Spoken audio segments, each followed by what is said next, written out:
Welcome to another great edition of the Chef and the Fox. My co-host Shawn Shocks will be here shortly. We're gonna go and get this thing kicked off. Thanks to everybody for joining again. Glad to see you. We're coming off a great show on Monday night. Actually killed it. Ended up with 9 units for all our Tuesday plays. Yeah, and then basically another 10 units essentially on our Wednesday plays, thanks to Orlando City coming in with us and helping us out at the end. Let me go ahead and get started here. Later on the show, Chef will actually be making his appearance for us, which will be great. He'll be able to give us some MLS action. We'll have some MLS getting ready to get started and get kicked off right now. Having trouble actually finding it. I have no idea what channel it's on. Someone will have to tell me what channel it's on. But thank you. Welcome, Shawn. Hey, what's up? Good day today. Definitely good. If you guys, I'm just gonna give you a shout out. If you have a book that allows you to parlay live bets, Shawn is absolutely killing it and taking advantage of the books. It's a bend over backwards here. Thanks, taking me. The ability to get those plus 300s and basically just kind of parlay those all together. And then he's in a book that allows him to cash out early, so he could guarantee a 12 or a 13 unit day all the way into the 90th minute. I've never experienced a book that would say 90th minute would you like to cash out. I mean, that's almost worse than like MMA last 20 seconds. You sure? Yeah, right. Yeah. So glad to see everybody joining. Welcome. I'm sure we're going to get going. We're going to breeze through our Friday looks right here as we wait for people to come on and join the chat. But overall, we're not going to kind of hold up for everybody else. Let's go ahead and begin. Let's look at let's recap real quick. Just as we said, we had a great day Tuesday. We had a great day Wednesday. We hit a plus 300 on Tuesday. We hit a plus 250 on Wednesday. In the Discord chat, I actually hit a plus 225, which kind of helped really save my day. And then I had a secret parlay closing on Sevilla, or as number one likes to say from our friends at SBR, ceviche, which I have no idea where CH comes from in there. In all my years of Spanish class, I would never pronounce 2 L's as cha. But hey, what do I know? I'm not from there. But he basically saved my ass. 2 L's is, isn't it a Y? Yes. It's supposed to be like Aya. So, but yeah, so that's what he says. Not a big deal. But that's his favorite team, and he always ends up picking that. So it's good to basically get online and be able to cash with that, which is really nice. Going forward, I've got an interesting little dog that I like tomorrow as well. That I'll give you guys a chance to get on pretty early. There's just a line I don't understand. I've kind of looked at there, but let's start with the earliest game that basically we know. We're looking at South Korea. We got Seoul versus Ulsan. Busan. Busan. Yeah. It's there. Seoul's going in the wrong direction. I actually looked at when the league started up. I had Seoul as one of the top 5 teams, and boy, are they just going in the wrong direction. You look at them as a team, basically 9 goals scored, but a whopping 21 given up. Then you look at Busan, 12 goals scored, 14 goals given up.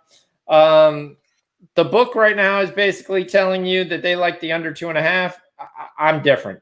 I believe basically Seoul here, you look at their last couple games when they've played Busan together, their last couple games when they've played away, they're going to give up some goals. If they can contribute 1 on the scoreboard, I think we cash this over 2.5.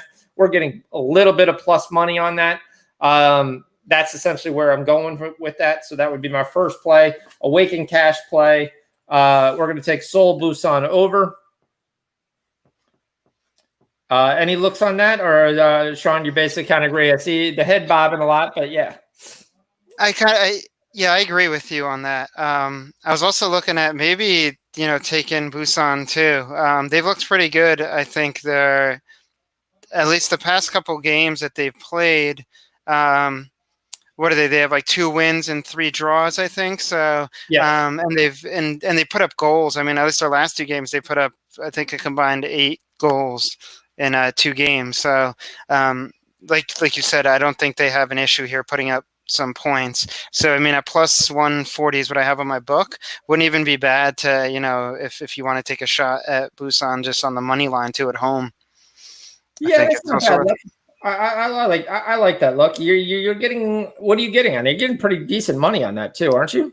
plus 140. Plus 140. Yeah, I like that. Yeah, I'll put a shekel on that. I agree with that. All right. Anything else? That was the only early game that I saw that was there. I mean, you have a Bate 2 Slavia Mazur game, but I'll be honest with you, I'm not really sure where to go with this. Bate 2 is on a little bit of a roll. They've won 3 games in a row.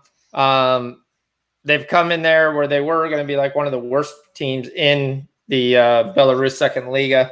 You're playing a Slavia Mazur team that's just neither of these teams. Both of these teams are behind in goal deficits, which is what you're looking for.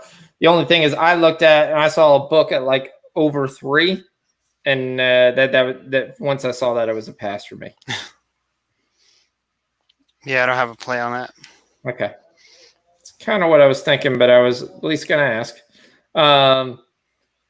Well, we'll just stay in the Belarusian second league right there. You have Belshina and Zuzina. These are 2 of the basically, when you look at Zuzina 2 is one of the better teams. Belshina is one of the worst. That's why you're getting a line. But Zodina is giving a nice line at 1.8. So I actually like Zodina money line here. I think they come in, they take care of business. You're getting a nice price strictly because they're on the road. But they've lost 2 games in a row, but they lost to 2 of the better teams on the road. When they've played basically the worst, the lower tier teams, they've taken care of business on the road. History shows they're going to take care of business on the road here as well. I like them. I think you're getting a nice juicy price. We're going to Zodina 2 in Belarusian 2 league money line. Nice. It's cool that you have that. I don't have the Belarus, the second league. None of my books do. Out of all 3 of them, they don't give them to you. So yeah, it's amazing that my crappy book has the bets, but yes, where I'm trying to go does not have the Belarusian 2 league, but my crappy book does, so I can tell you what it is. The only fun thing when the crappy book likes to just say, hey, everyone's on the line, we'll just take away that one game. We'll show you every other game, and we'll just take away one game, which is the most crappiest thing you could say. So I've got Torpedo, Zodina, and also you got to love a team that's named Torpedo. That's just a great soccer name right there. This is like a team that scores goals and named Torpedo. That's just there. What's up, Gerardo? Welcome to the chat. Welcome, everybody who's just starting to pile in here. Torpedo Zodina, I'm getting that at a minus 165. Like I said, sorry, 145. Sorry, I was looking at the other game. But there, if you want to go real thing, you can get a nice plus number as Zodina -1 plus 125. They won 3-1 last time. They won 4-1 before that. It's a good chance that it comes through, but I'm just going to stick on the money line, and I'll be fine with that. Shakhtar Sojolas and Korodeja. Any look on that? Or you just don't look because you don't have that book? I'm going to say this is a parlay piece. If you just want to put a piece in the morning to get on before the 1 o'clock game, and you want something a little bit juicier, go ahead and take Shakhtar Solojorsk 2. They're going to destroy Korodeja. Korodeja is terrible. Korodeja has 2 points all year. They've given up 48 goals in 16 games. They average giving up 3 goals a game. They have only scored 11 goals. They're about to go get slaughtered. But they're up there. My book actually took away, like I said, my crappy book is there. I see this in some books. I see it online right now. I mean, you're looking at like a minus 250. But my crap book doesn't even want you to take this, so they just set it at minus 1,600. However, I can see right now, looking at various books online, it should be more like a minus 300. So if you just want to juice up one of your earlier bets, they're going to win that without any issue. Anything in the major Belarus league? You got two heavyweights going at it. Smoloveci and Islak. Shawn? Shawn, I lost your volume. Shawn, did you mute yourself? Oh, yeah, I did. Yeah. Bailey, you got to look at the transfers. It's got to see if the transfers are actually valid. And that was one of the things I was looking, because there's a lot of transfers going on around the world, but there's basically no one's actually changing teams, because Hakimi should be lining up for Inter every time. I even joked around, just stick him in somebody else's uniform and throw him on the back line there. Inter let us down again in the 80th minute, giving up a goal, because that's what Inter does, but that's why we were on the over, because that was a possibility that was going to happen. Yeah, I mean, you definitely going to see a lot of transfers in there. I'm going to take a little bit more look to see if those two players, though, are actually going to actually leave this week, or do they finish up the season? I've got to look into that a little bit more. But yeah, but that's a good look. Definitely great information there. There, and it's possibly obviously if you know a guy is leaving or he's out the door, and you're in a decent place where you're really not fighting for the top, but you're not fighting for relegation, then do you really basically play those guys, or do you already just play the backups or the younger guys to get them, because they're not going to always be there? So, yeah, definitely you have turnover. That's the league. That's kind of one thing we got to look at. But yeah. All right, moving on from Belarus, Croatia, Gorica, Verstan. Anything on this? No, nothing on these two teams for me. I don't know if you have something on them though. No, I couldn't really find an angle that I liked on this team. I kind of looked at one thing. I was trying to look at the Denmark League, the Denmark 2 League. I don't know what it is, but I like this Vejli team. They're playing Venesil. Vejli is the number 1 team in the league.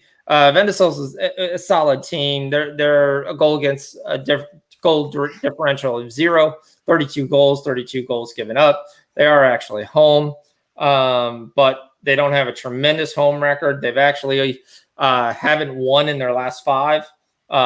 So right now you're giving me the better team at a nice 1.9 price. I'm going to go ahead and take a small shack, or put this at the beginning of a parlay for Vejli money line. That looks like a good look there. Minus 112 too. So yeah, so I said I think you're getting a nice number on this. I'm getting the better team, more to play for. I mean, Viberg's right on Vejli saying they can't afford to give up points. I think I can sneak out a 1 or 2-0 league win. English Championship, the battle for relegation. Luton and Huddersfield Town. Yep. This, I got to tell you, this relegation. Well, Luton's second to last, aren't they? Or they're last? I'd have to say. Luton is dead last. They're dead last, but they at least compete. And because they compete, that gives us a chance here. So, but it's a battle of 2 crap teams, basically. So, you thinking goals, no goals, or goals here? Or are you just thinking Huddersfield takes this? You've got to think that both teams are going to play this really close to the vest. Right. Neither one wants to basically give up points. Huddersfield at home, again, not a dominant side, but I actually still think it's going to be a good game. I do kind of lean Huddersfield way. Huddersfield's favored. It's not a terrible line. Luton away is terrible. I mean, how they won the one game at Middlesbrough and Swansea, I don't know. That had to be, the fix was in, and we just decided we're not going to play because both of those teams are so much better than what we're looking at in there. And I mean, you've got everything in the world to play in this game for both sides. If Huddersfield wins this, they basically, for the most part, they'll go ahead and they'll clear to 50 points, which puts them 5 points over the line. I think there's no chance in the world that Huddersfield doesn't come out here and basically kind of say, we take this, we know we're good. Yeah, I mean, I think in this matchup too, yeah, they'll probably end up game probably like 1-0. It'll be something close though. Yeah, it's definitely not going to be there. I mean, if I was given a 2.5, I would go under, but I don't think the line is 2.5. I think it is. I have -115 under 2.5, -108 on the over. Yeah, I would lean that way for the under 2.5, but I'm not sure. Anybody know what channel this MLS game is? I haven't taken a look. Not on ESPN. I was waiting to take the over, but I haven't been watching it either, so I don't know if. Well, it's one of the ones. Because all these games have been pretty much like a draw for the first half. Not a bad look to look at like a draw for the first half on a lot of these, and then it kind of opens up. It was actually yesterday. The announcer was talking about how he was talking about how when they can do the 5 substitutes, when those people come in, then the game starts opening up, and as soon as that happened yesterday, boom, we started seeing goals. So. Yeah, not a bad look to look at the tie or the draw for the first half. Yeah, it's definitely not that. I think this game goes over. This game worries me if you're going to take the first half under. I know a couple people were already posting it. Montreal can score, and they can see just as much as they score. So that's my worry of saying, hey, this is just going to go under because the last one went over. I think the 9 a.m. games, I would take under every time. Both teams looked like they were asleep. That game this morning must have been the most boring game of soccer I have seen. Most of those guys probably haven't played a 9 a.m. game since they were playing like club soccer back in high school. But I will say I love Brandon Aronson. Brandon Aronson is going to be the next name you're going to basically go out and hear. He is going to be absolutely awesome. As soon as he gets to Europe, he'll play for the U.S. team. There's a lot of good U.S. talent that's coming up. It's good to see. That's going to get their shot to play elsewhere. Let's go to the second game. I actually think the second game is going to be a great game. You got Fulham versus Cardiff. You're at home with Fulham. I mean, I was actually going to take Fulham to win here. I don't think there's, aren't they like? I think if I'm looking at it, it's a matchup between the 4th and 6th place teams, right there. And Fulham have won 3 out of their last. They've won, I think, their last 3 games. If I'm looking at this right, and Cardiff, I think, have only won 1, drawn, and then lost the other one. So I think Fulham is like in a little better shape right now. Cardiff have won 3 out of the last 5. Oh, they won 3 of their last 5? Yeah, both teams have won 3 out of their last 5. Fulham lost the 2, but Fulham's 2 were two higher teams. It was Leeds and Brentford. Cardiff somehow beat Leeds. Their losses to Blackburn. And then they have a draw. They actually have a better record in the last 5, is Cardiff. They've also won 4 out of the last 5 away. And they've got more to play for, to be honest with you. They got more to play for than Fulham, but Fulham at home, though. I mean, they've looked good. It's going to be a close one, but you're thinking Cardiff here then on the money line. I don't know. I was going to look and see what kind of there. I mean, I think Fulham is the better team, but Cardiff continues to stay in games. I was thinking basically in this game, if you were going to take Fulham, I would go ahead and take the over as well. If you're going to take a shot at Cardiff, which you could take them on the money line plus 290, but you could probably take them on a draw no bet for a nice juicy plus 175. It's not bad either. Yep. to say basically you take Cardiff with the draw because I can see this game being 1-1. If Fulham wins, I think it's 2-1. I think Cardiff contributes on the scoreboard. Both teams to score would probably be another nice thing to look at. I haven't got to that yet. Both teams to score is -120. I actually really like that. I'd probably go both teams to score -120 because I think both sides contribute on the scoreboard. Actually, I'm going to change my bet to that. I like that. That's a good look, actually. Yeah. Yep. Both teams to score. Cardiff there. Bailey, I definitely like that. Geraldo says he sees the game in the Spanish channel, so I love when I have to watch soccer in Spanish. It's probably on ESPN Plus too. It's not. I checked. It's not. No, that's why I was trying to figure out where in the world the game is. What's really been bothering me is watching the Serie A game. Like I can't find anything to. Somebody sent a link today to some stream or something, but I haven't been able to find like the Serie A games.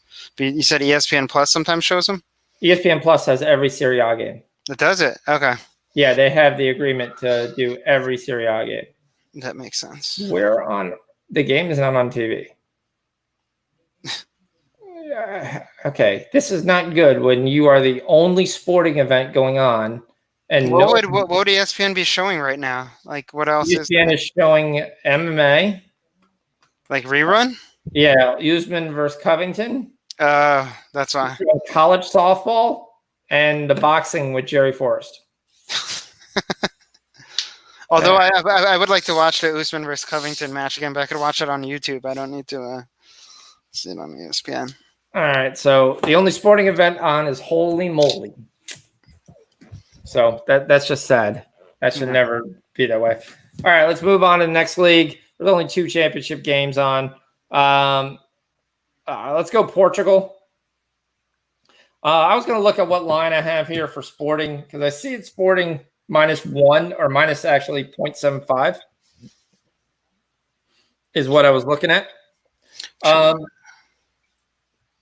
How do I say this really nicely about Santa Clara? I like Santa Clara. They're not a bad team. But when I sit there and I look at them play Sporting, Sporting has owned them. You have 1 draw in 24 years. Other than that, Sporting has won every game.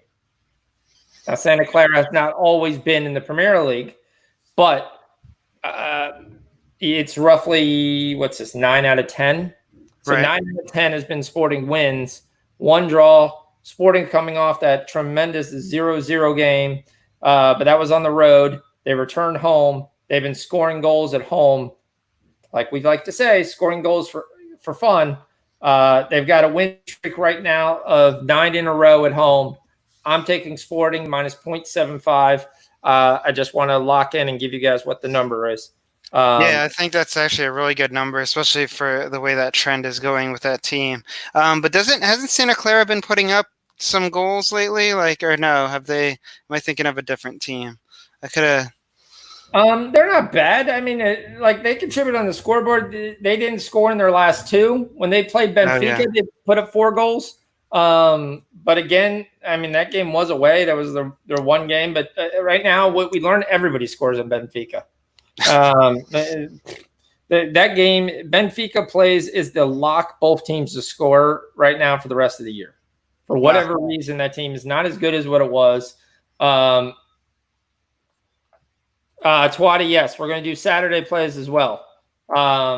So, yeah, sit tight. We've got a show, or you can always just catch up and run through it. I'm on work on trying to put some timers in here for people who, when they go back and they can kind of find something there because they're like end of Friday, they want to just go watch the Saturday plays. They can do that as well. It's nice to see you in the chat, Twadi.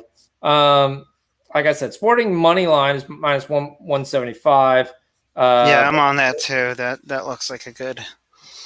Yeah, 0.75 is what I'm looking at. Is what I'd take. I've got it right now, just under -120. So that's where I would go. I'd take Sporting -0.75. Worst comes to worst, I think you win half your bet. So to me, I'll take a half bet win, or just live to play another day. I'll take. I'm not worried about that. I like Sporting. I know I said the same thing last week when it was 0-0, but that was on the road. This is at home. They're running high on home. I think there's no chance in the world they lose this game. They know they need to win this game. They're going to take this game.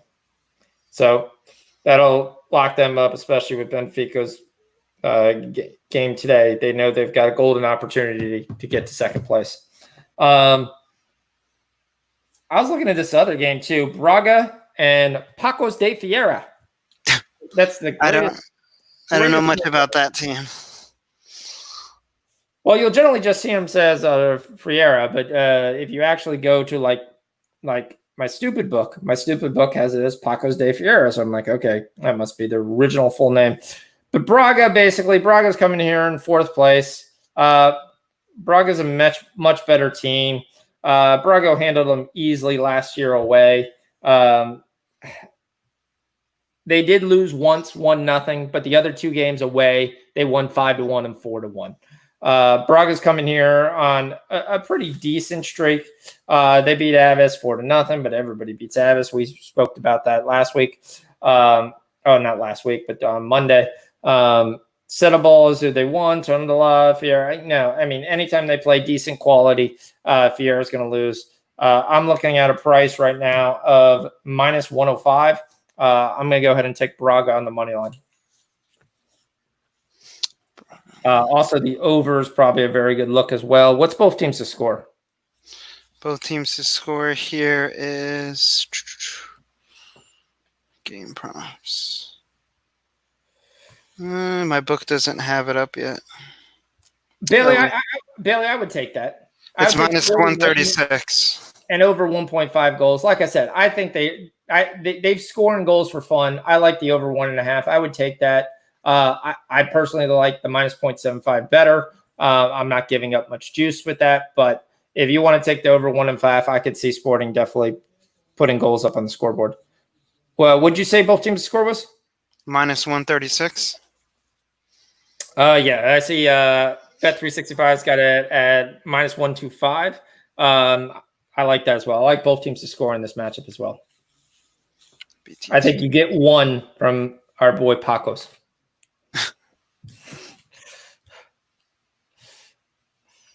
Moving on. Anything in Romania?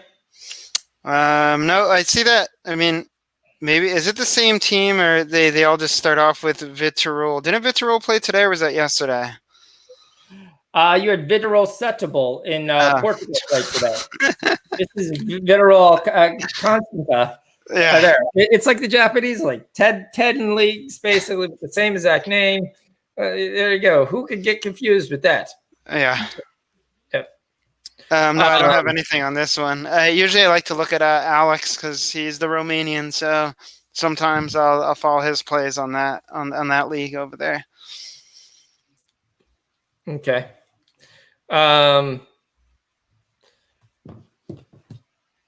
Yeah, so I mean, this is my sneaky pick, and I was trying to look at what it was before. Badasana sucks. I don't have any faith in them to win a game. Astra's the better team. Yeah, they're on the road. But Astra has a lot to play for.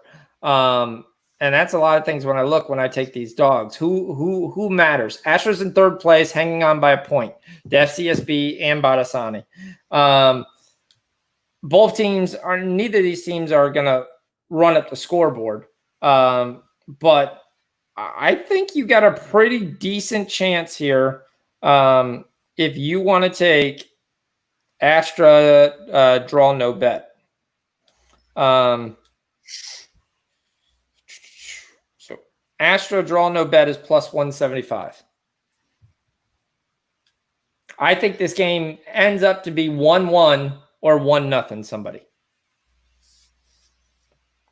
Which team scores? No idea. Astra's won the last two teams there. Neither of these teams are lighting up on the scoreboard. It's there. But Astra's won me. I've won a couple bets with them already this year as a dog. I can get them at plus 175. I believe they're the better team. They're more on the line for them to play for. I think the worst comes to worst, you get up 1-1 draw and you just walk away and you go on to with the rest of your life. So, but I think at a plus 175 for Astra possibly to sneak this out and win, I like that. So that's one of my dog plays. Astra, draw no bet, plus 175. You've been fire on those dog plays, so I'm getting on that. If you want to look at the other game, Vittorio Consta with Academa Silencia, I play Vittorio Consta. It's heavily juiced. It's about minus 180. To me, that's a parlay piece. That's a beginning parlay piece that I used at 11 a.m. I'll tee that with a 1 o'clock game, and then finish that up probably with Real Madrid at 4 o'clock. Right. Yep. Speaking of that, Spain, anything? I was looking at Real Sociedad minus, I guess, 0.5. I mean, I know they're pretty much the clear favorites, I think, in this matchup. I think they're killing us all year. Since the restart, they're just killing us. I know, but it's Granada though. I just see. I just think. I think the difference between both sides is, there's no question that Sociedad is like the better team between them. So if you're gonna pick a side, I'd pick them. But yeah, I could see this game also being like under 2.5 goals, maybe a draw. So it's kind of a fishy game, I guess, if you want to call it that. All right, Granada, as much as I say it's not a bad team, they're an average team. They're going to stay in the league. They're not going to be relegated after being it for 1 year. They're winning games. This might be their second year. Barely can correct me on that. But they're only separated by 4 points. Real Sociedad has the better talent. No doubt about it. Thabo, all those players who play there have the better talent. Those guys have basically been MIA since we restarted. They beat Espanyol. Espanyol sucks. How Barcelona did not beat them by more than 1 goal is an absolute miracle, which means they didn't really try, and somehow Fadi decided, how do I get a red card in 5 minutes after coming onto the field? The only good news, Espanyol gave him back a red card. And then Suarez scored, and you thought it was going to go over, and they were going to basically then take over them for 35 minutes. Barcelona looked like somebody who had no clue what they were doing. I can see your real Sociedad. I can't arm that. You're getting a number. I actually think this game goes over, and I actually like the both teams to score at minus 110. I think the both teams to score is pretty good. I think you put a bet on Real Sociedad to win, and then you put a bet on both teams to score. You may be canceling yourself out, but it's a pure hedge. Right. Because I think Real Sociedad will get on the scoreboard. I just don't know if they will prevent some Granada from getting on the scoreboard as well. Yeah, I don't think it's going to be a clean sheet. I actually thought that, I thought it was going to be more of a 1-1 or a 1-0, but I could see it also going over too. Both these teams putting up goals. It just depends, like you said, which Real Sociedad. They have the talent, but they just have to show up. So I think both teams to score is probably the best look here. Yeah. I mean, I'm fine with the Real Sociedad money line. It's a decent price with a better team. I'd take a shot on that, but I like the both teams to score. I really do. I think that's the nicer play. I like that as well. All right, let's go to your favorite league, Swiss Challenge League. All right, I'll let you handle it from there. What do we like? You're rocking and killing this up. Last week when you said over, we only got one over. Yeah, well, we got 2 money line winners, so that was positive. So, yep. Yeah, we had 2 money line winners there. I mean, in here, well, the first thing that ever stands out to me is Grasshopper. This team has been scoring. They've averaged I think they average between 3 and 4 goals their past 4 games. So they've been, or might be the past 4 or 5 games. But they're literally good for 3 goals by themselves.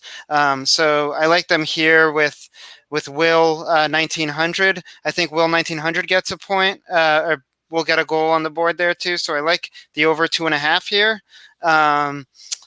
Grasshopper is right now, I think, I was pulling up the. What's Grasshopper's over 2.5?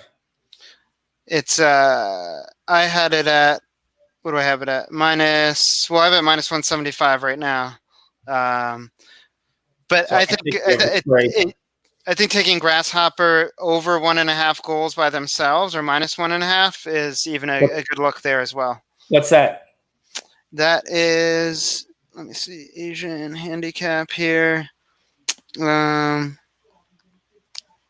Grasshopper minus, it's actually plus 143. I think they put up at least 2 goals. They'll win this game by 2 goals themselves. So Grasshopper team total over 1.5. I like that. Yep. That one is the very first one that stands out to me. The other one is, and I'm going to say Lausanne.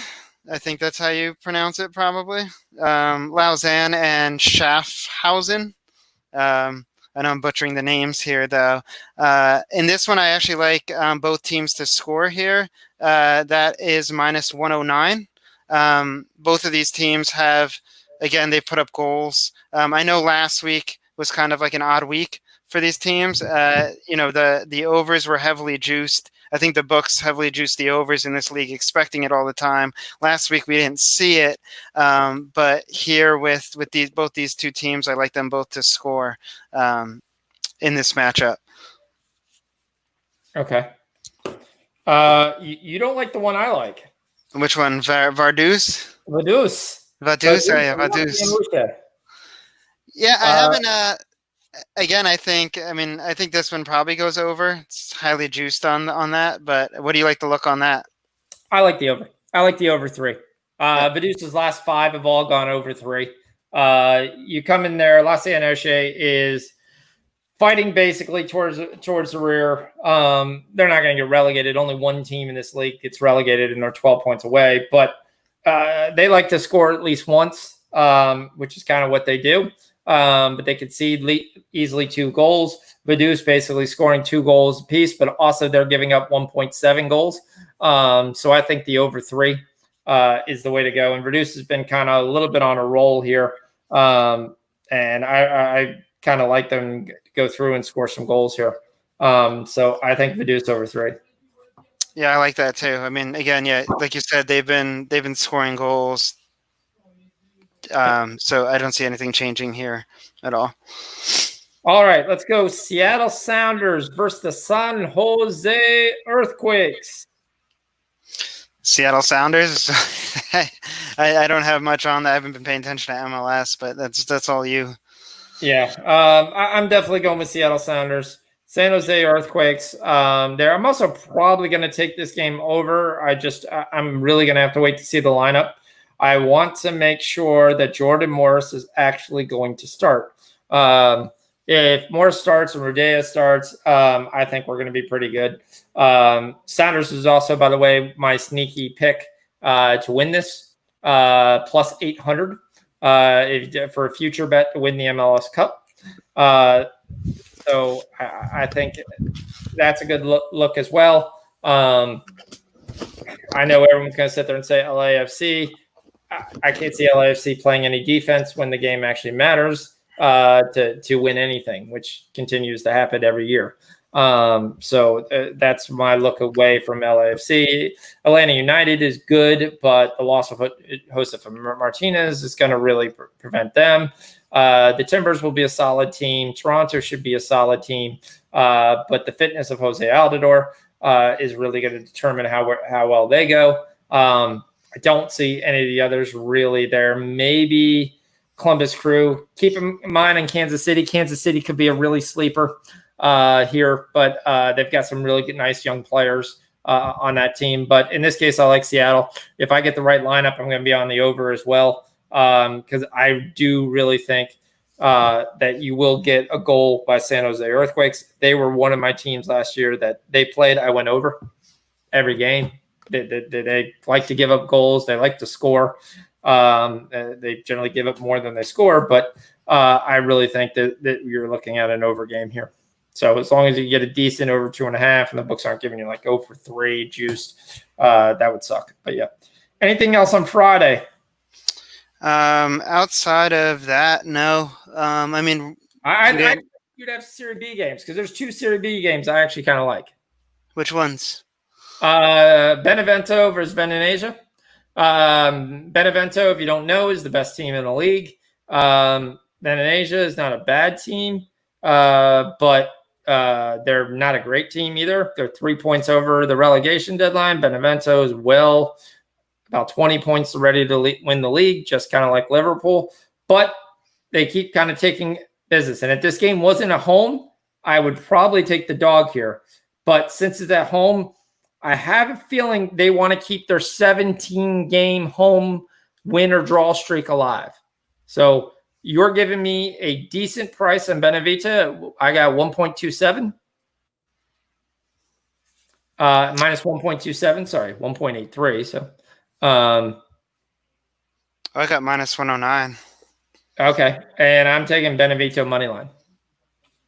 I will join you on that one. Looks like in this league, I mean, I haven't really looked at this league at all, but the prices for a lot of these teams. You gave me 3 games a week ago. What do you mean you didn't look at this league? Serie B? Yes. You were on Benevento. You were on Citadella. Yeah, check your jam. I was not. Did I? You had 3 on a parlay. And you're like, I'm on Crozinine. I'm like, who? Oh yeah, Crozinine. Yeah. Okay, that one. Yes, that one I remember. But no, I think that was the only one that I had from there at all. All right. But the prices on these, the teams here are really good. So. Yeah, the other game I'm looking at is Chievo versus Trempe, but it's Chievo. It's tough to take anything on Chievo because they don't score. So you're playing a game that's really, really close to the vest. Anyone want to tell me what's happening in the MLS game? Since I've got... It's going to be a draw first half.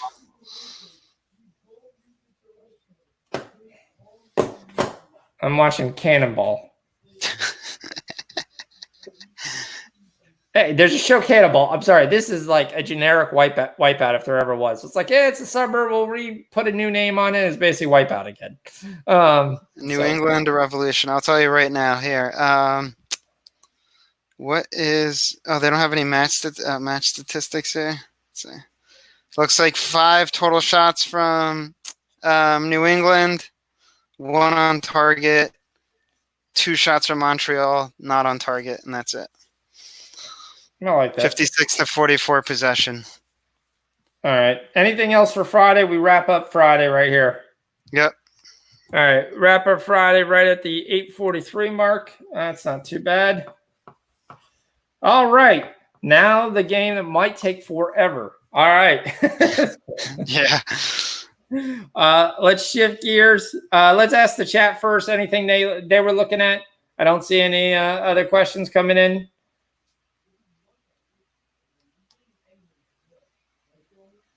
I think the chat's all right. We're looking at Saturday. Let's go Saturday. We'll start off first in the Austria League. We've got the first thing in the Austria playoffs. We've got Hartberg versus Austria Vienna. I don't have any lines up for that yet. This is what I'm looking at going the opposite way. Austria Vienna is at home, but they're a lesser team than Hartberg. Hartberg's basically been the team that's been on bye, waiting to play the team that came out. This is a first leg there, but I still think Hartberg's been a team that's been playing pretty well. Austria Vienna has been playing well, but they're playing lower level teams. Hartberg is coming off beating the crap out of Storm Graz 4-1. They're coming off. Remember, this is a chance essentially to get to that Europa League last playoff spot. So there's a lot on the line here. So I kind of look this way, and I had a sneaky suspicion if I get a decent line and that draw no bet.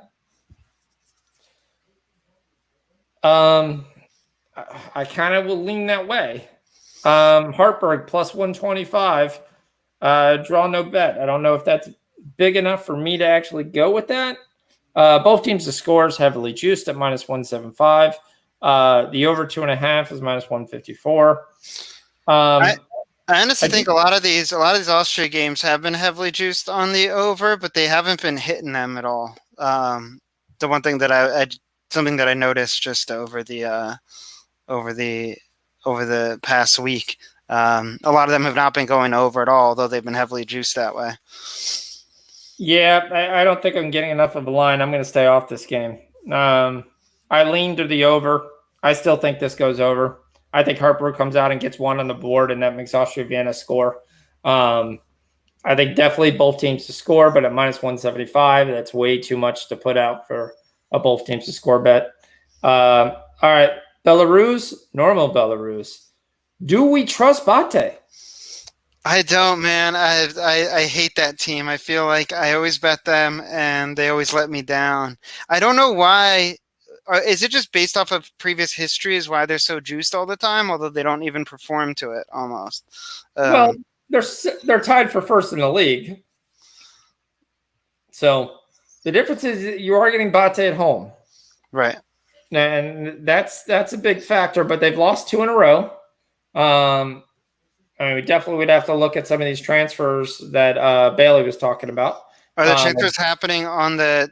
Are those? They're going to happen after these games, though. I think. To me, I don't know. I don't think they're eligible, but you don't know essentially again whether they're playing. Right. Let me look at the transfer market real quick. Belarus. All right, we'll skip that. I'll come back and I'll be looking at that at the same time. I mean, I can see this. I can see this almost just being, Bate just winning 1-0, like 1-0 or 2-0, something along those lines. Yeah. So then the transfer market is open. Yeah, but that's the thing. What it says, the transfer market's open, but players are not eligible to play, is what transfer market says. So the transfer market is open, just like in a lot of other leagues, because they didn't move the line, which was right. June 30th when we talked about all these contracts ending. So they've opened the market.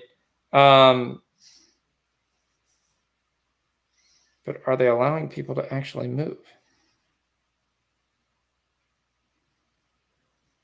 This says no, and the other thing kind of tells me. It's interesting they only opened a 2-week market. The market should be 2 months. 2 weeks? Yeah. They might have different rules out there. Well, Bailey, correct me if Bate should win this game easy. I do agree. I was going to look at the numbers on this. Can you tell me, is this transfer market they're doing, is this trying to do like a mid-season transfer market? Do we have clarification that players will actually move and change teams?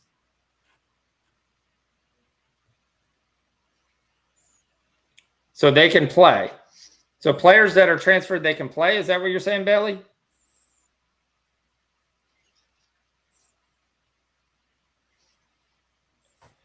Yeah, Slavian Mazur are terrible. I definitely see, but Bate has not been playing that well. That's the issue. What I could say. So if the guys are going to play, and Sarah, I'd look at Bate. What's Bate -1?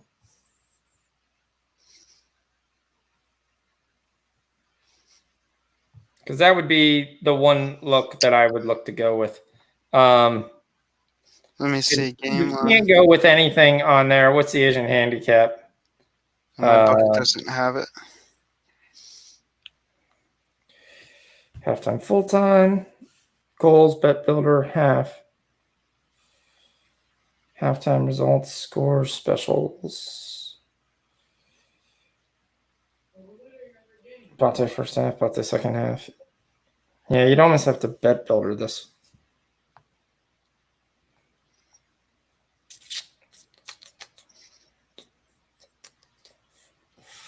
Alternative spread.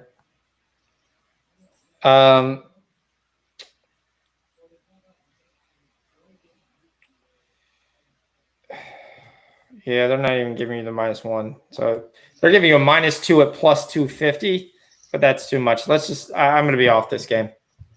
I think Bate wins. To me, I'll throw it in an ACA on Saturday morning and play it with the rest of this stuff. I did circle another game that I liked. Once again, it's kind of the same thing as the Belarusian 2 game. Shakhtar? You've got Zodina again playing Belshina. So just like the Belarusian 2 plays, I'll take Zodina money line on the normal league. All right. And that one should go over 2.5, although it's heavily juiced, but I see that going over. Yeah, it'd be tough though to get 2. You're probably getting a 3, 3.5. Right. I have a feeling somebody just scored against that. Somebody said, yeah, I saw that too. I don't know. No one else is reporting the score. It didn't pop up on my score. I have a score thing that pops up, and it tells me. I've got a pin. Yeah, I don't have any. Oh, it is. Montreal? No, that's not it. I forget when you pinned, it brings up the little soccer icon guy. So it makes it, you look like no one scored. So yeah, the under 1.5 that they chose looked to be a pretty good bet. Yeah. So, all right. Moving on from that. Well, one thing I just want to say, the Shakhtar and Gordea, I guess that's how you say it. Shakhtar, if you haven't realized, I mean, a common trend for them actually is that they pretty much, I would say 90% of the games they played this year, they always score in the second half. So even if they don't get anything in the first half, they'll always score in the second half. And even when they do score in the first half, they more than likely, most of the time, score in the second half. So, Shakhtar's second half as a live bet isn't, from a live bet perspective, is usually pretty good bet too, to make for them to win the second half. Or to score. I'll take Shakhtar win to 0. Yeah. +120. That's what I would take, especially at home. Mm-hmm. They've given up 1 goal in their last 5. And I think that was to Bate. No, it was to Ruprecht. Another good team. I'll take Shakhtar win to 0. WTN. All right. I looked at this game, Neiman 2 versus Vidovec in the Belarusian Preserving League. Neiman 2 is one of my favorite teams in that league. I love taking them. Boy, did they just beat the crap out of people. You're getting a decent line on them. Of course, let me go to my secondary book. That was the way I was going with this. I think I already took it. So let me give you what I got.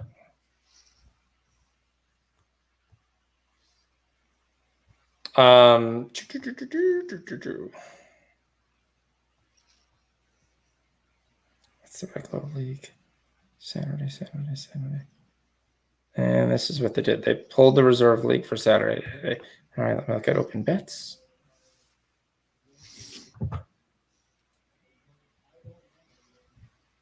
No, I haven't taken. So, whoops, sorry. But I would take Neiman 2. You should get a pretty decent price. It might be around the 145s, 150s, but I like Neiman 2. I like Neiman 2 to cover. Nothing on the Ruprecht Energetic game. I think these two teams are too close to the vest. They do like to score, but a lot of times I end up getting a 3, not a 2.5. If I got a 2.5, I would think that. Let's go Denmark. Let's go Europa League playoff time. First leg. You've got Randers versus Odense, who basically has done everything in their mother to basically give it away. They got themselves slaughtered by Silkeborg. But again, there was nothing on the line for that in that game. I thought they'd have a little pride, but they came out and just got spanked. Randers has been pretty nice. They've lost to Horsens, but that's okay. That's the game. I think this game's going to be pretty close to the vest. I like Randers under 2.5 here. Yeah, I could see that game going under as well. I don't think it's going to be like that open and then putting up a lot of points. It's going to be either a 1-0 type game. Yeah, Billy, I could see that. I could definitely see Energy Deck. I mean, they've had a couple players lost for the last couple games, so I could see a root pressed draw no bet. That's not too bad. I'll write that down. Definitely could see that. Moving on, let's go Denmark First Division. Let me see where you're going to go. I have a feeling I know where you're going to try to go. Where am I going with this? You're going to try to take holding over 2.5. Yeah. So, what are you bidding on that? Minus 145. So it's a pretty good price for that. Are you taking them just over 2.5? What do you say? I'm taking that match just over 2.5. Although I think holding will probably win that as well. But I like the over 2.5 in that one. Yeah, we get some really nice numbers taking holding money lines. I mean, I was getting like some plus 190s and plus 160s. You've took them a couple times this so far, haven't you? Yeah, I could have swore I tailed in a couple of those. Yeah. Yeah. I mean, yeah, holding at home, I think they're the better team. If you're going to give me a plus 60, plus 170 at home, and I've got the over to kind of cover me. Herb de Devore likes to basically give up goals. They've got a -2 goal differential. But what I like, it's a -2 with scoring 42 and giving up 44. Where holding is not much better, 46 and 43. So that's where I look at it. And I really kind of like that over 2.5. I really like at -143. What's both teams to score? That's got to be huge, right? Yeah, it's got to be huge. Yeah, you're right. How do you say it? Vidor? I don't know how to say, but they pretty much give. It's -175 for both teams to score, but they pretty much given up a goal almost every single one of their games, like in 2020. So that's going to happen. And on the other side, they've actually scored in every single one, almost every single. I think. No, they've scored in every single one of their games actually in 2020. So, there's definitely this thing going over 2.5 is a really good price at -145. Yep. All right, let's go English Premier League. We've got some really, really early games, some battle games for relegation, mammoth games for them. We've got Norwich, who continues to basically do nothing except know that they're getting relegated. They got their ass handed by Watford midweek, which we were on, 2-1. They got their butt beat by Brighton. They have not won at home since March 4th. They've lost 7 in a row. In comes West Ham. West Ham battling to get out of relegation, 3 points clear right now. Bournemouth got a huge point today. Yeah, that was big. Spurs basically lost any chance of getting into that 7th place with that there. That was, if they had won, they would have been tied with Sheffield United for 7th place, and Sheffield United having a tough game this week. That was a huge missed opportunity for them. Now, to me, I would have basically looked at their coach and said, why in the world are we starting a B squad in a matchup we should want to win? Right.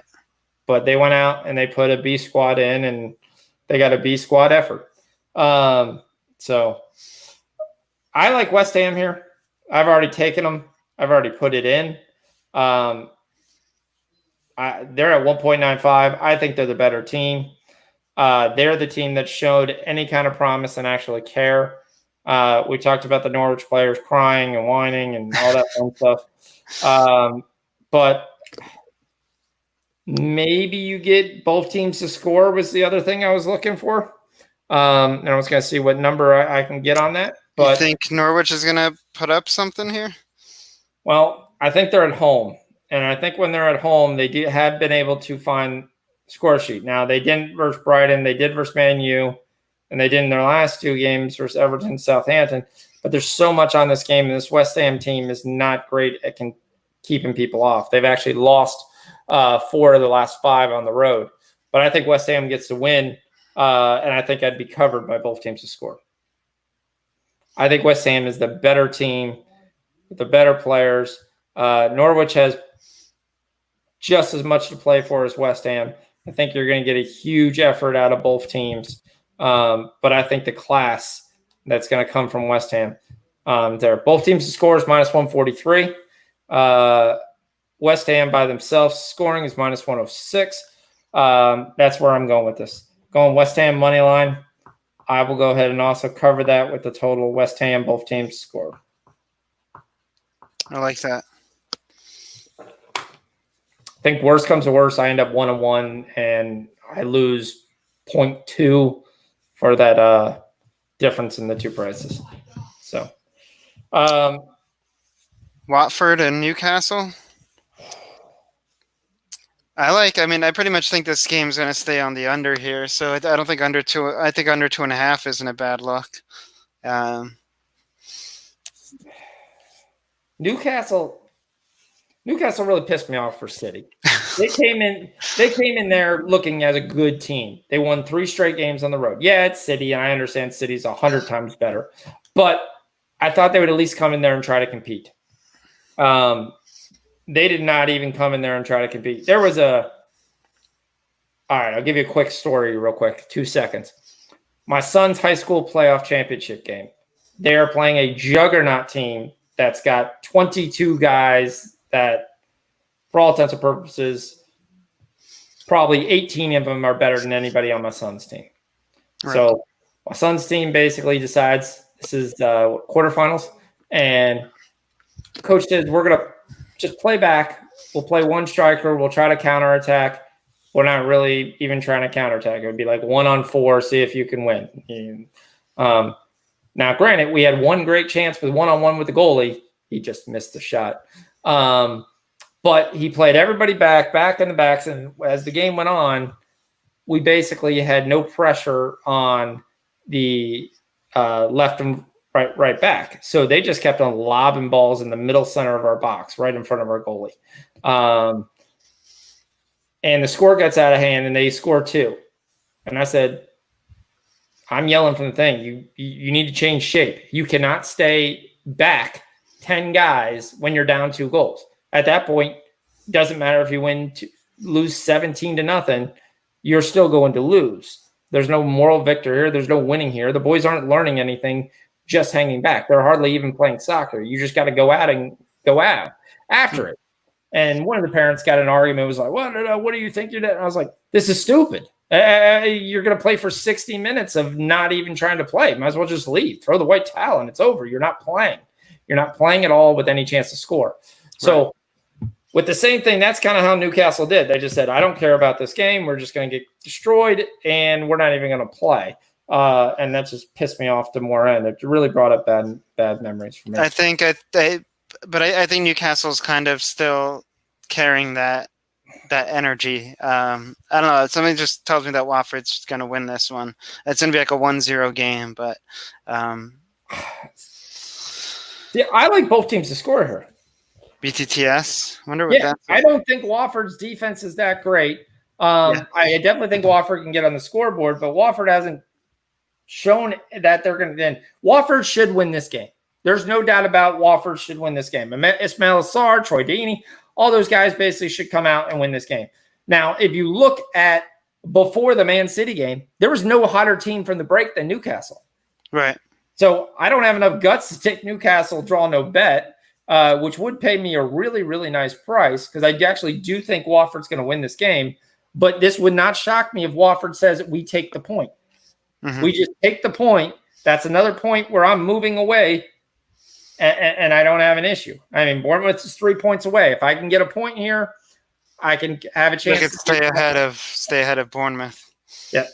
So that's where I sit there and I look at this and say, I like both teams to score. But what does Newcastle have to play for? I mean, if they get 3 points here, it puts them ahead of Everton and Southampton, I guess. Well, Newcastle really doesn't have anything to play for except just to keep playing together. Right. I do think Watford wins the game, like I said, but I think you get a goal from Newcastle, and I think they want to continue to play just like they did after the break. Yeah, Bailey agrees with me. I know Newcastle's still missing a couple guys. I mean, Andy Carroll's still out, but Andy Carroll's been a backup for most of the year.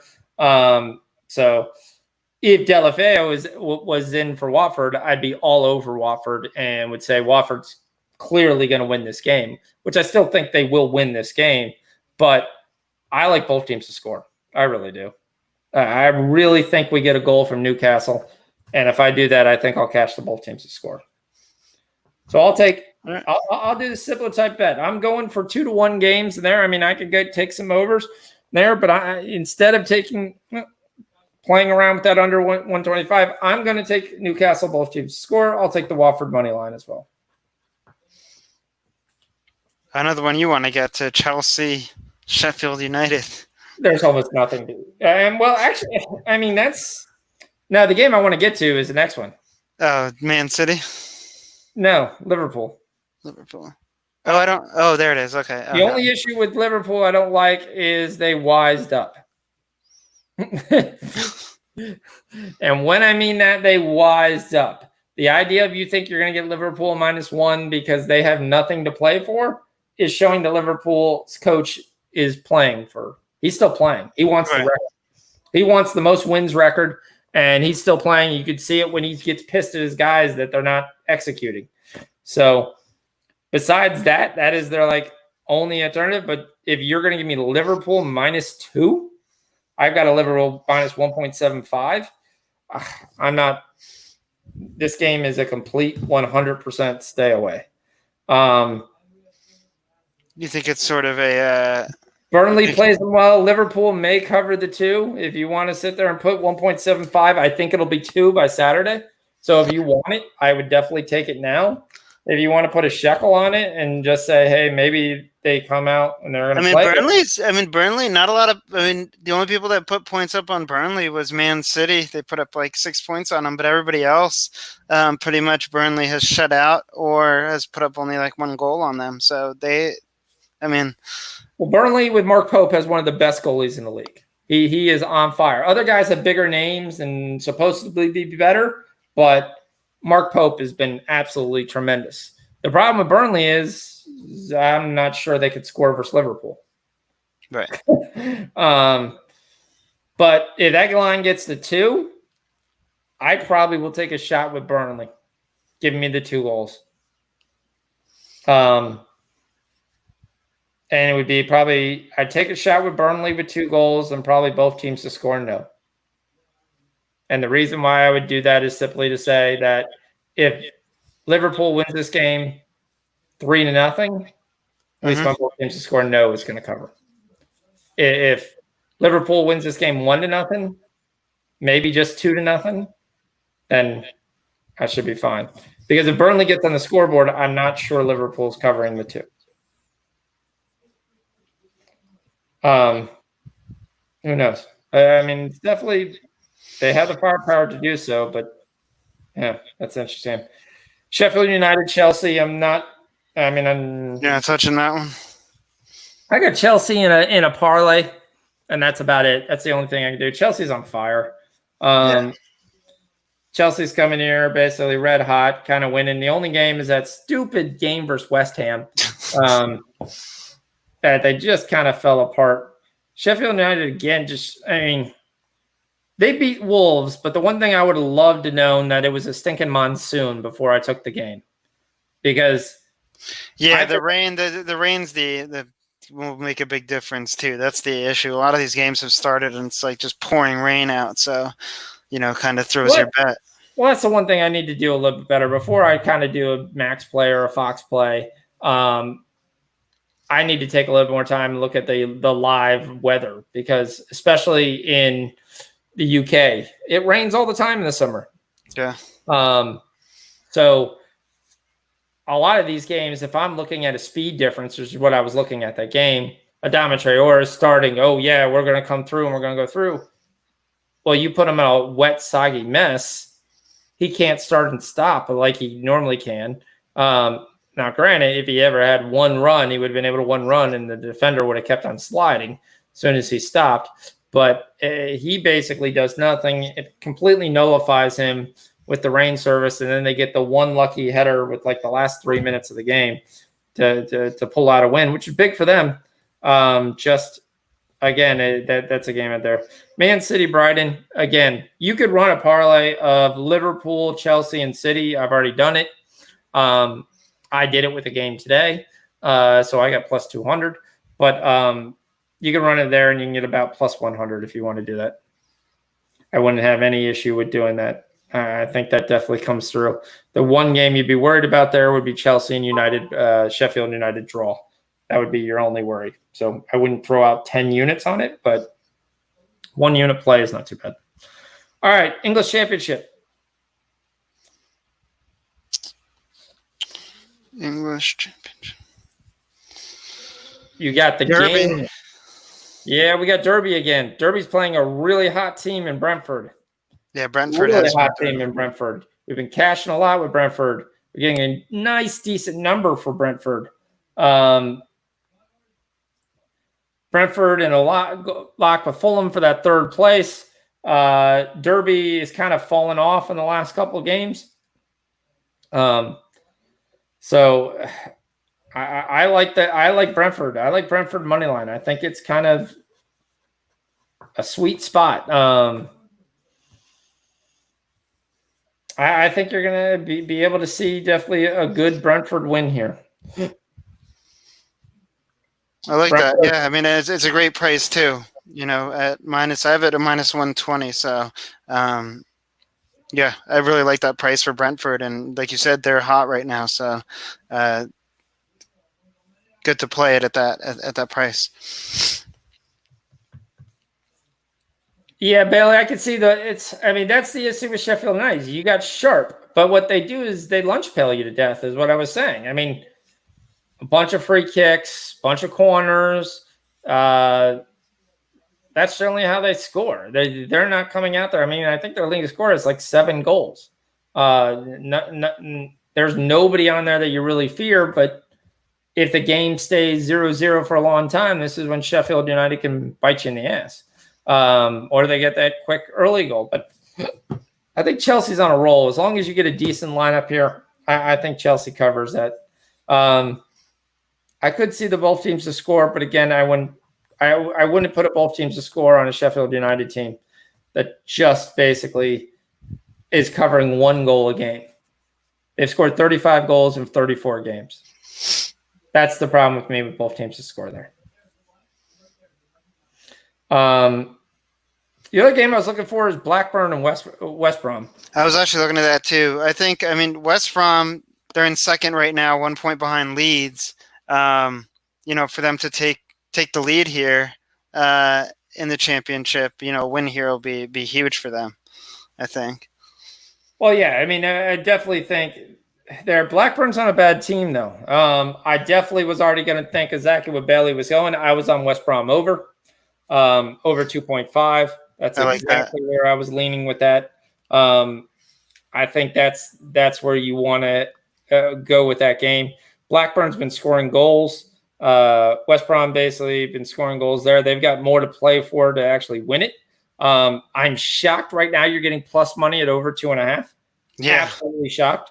The last 5 meetings all went over 2.5. So, I mean, I'd run to the window with that. Blackburn at home has given up over 2.5 goals in the last 4 of the last 5. You're not going to get a bad shot here from West Brom. So I got West Brom money line and the over. I like that. Yeah. That's what I was looking with that. I already took that in another bet. He's got Bradley's talking about a hole over. I looked at that. I just don't trust this whole team. I mean, they're 1 point behind of getting out of they're 1 point behind Stoke. I mean, yeah, they're 1 point behind from relegation in the third and final relegation spot. I don't trust this whole team to score. To me, they were always there. I think the issue I have is they're playing Millwall. Right. And Millwall, from a defensive side, is the fourth best defensive team in the league. 46 goals given up in 42 games. So, yeah, I'm looking at their history right now. They barely give up, any goals to any teams in all of 2020. I mean, they pretty much shut out most of the teams. So if you're looking at this, you're expecting Millwall to score. I mean, it could happen, but I don't know. I don't have enough faith in the Millwall offense to go. But Hull's also given up a lot of goals too, though. I mean, they are, but Millwall's not scoring. Right. You're averaging 1 goal a game. I mean, I'm averaging that Millwall gets the second goal. There or Hull gets the second goal. That's essentially what I'm going with. There's nothing that I look in this game that tells me I've got a whole confidence in there. If it was an over 2, if it was over 2 or over 2.25, I probably would take it because then I'm going to get half my bet back. What is that? Let me see what I can get that on. You can get under 2.5 at minus 134. Okay, so it is at 2.25 at 1.875. You like those decimal numbers? Do I? No, but I haven't changed it in my app. Oh, you bet I will. That's coming. That is coming. As soon as we take care of what we're taking care of, that is coming. That's coming. Yeah. I will definitely be happy with that. I mean, over 2.25, I would take it. I could see a whole game over 2.25. If that gets to 250, I wouldn't, because I think the most you're going to get really probably is 2 goals. I think both sides score. I actually probably really like the draw. If I was not a bad look either, yeah. If I was going to take something, if I was going to take double chance, I can't really get anything that's decent. But at plus 240 on the draw, that's not too bad.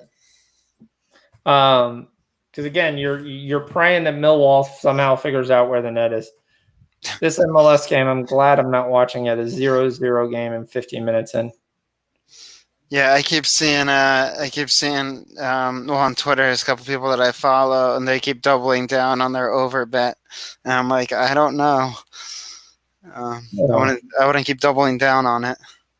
All right. How about the Vicusliga? Your Ilves, who you catched on Monday, they're playing Interturco, who got manhandled. Oh, yeah. The UPS basically just sat there and said, you're not good.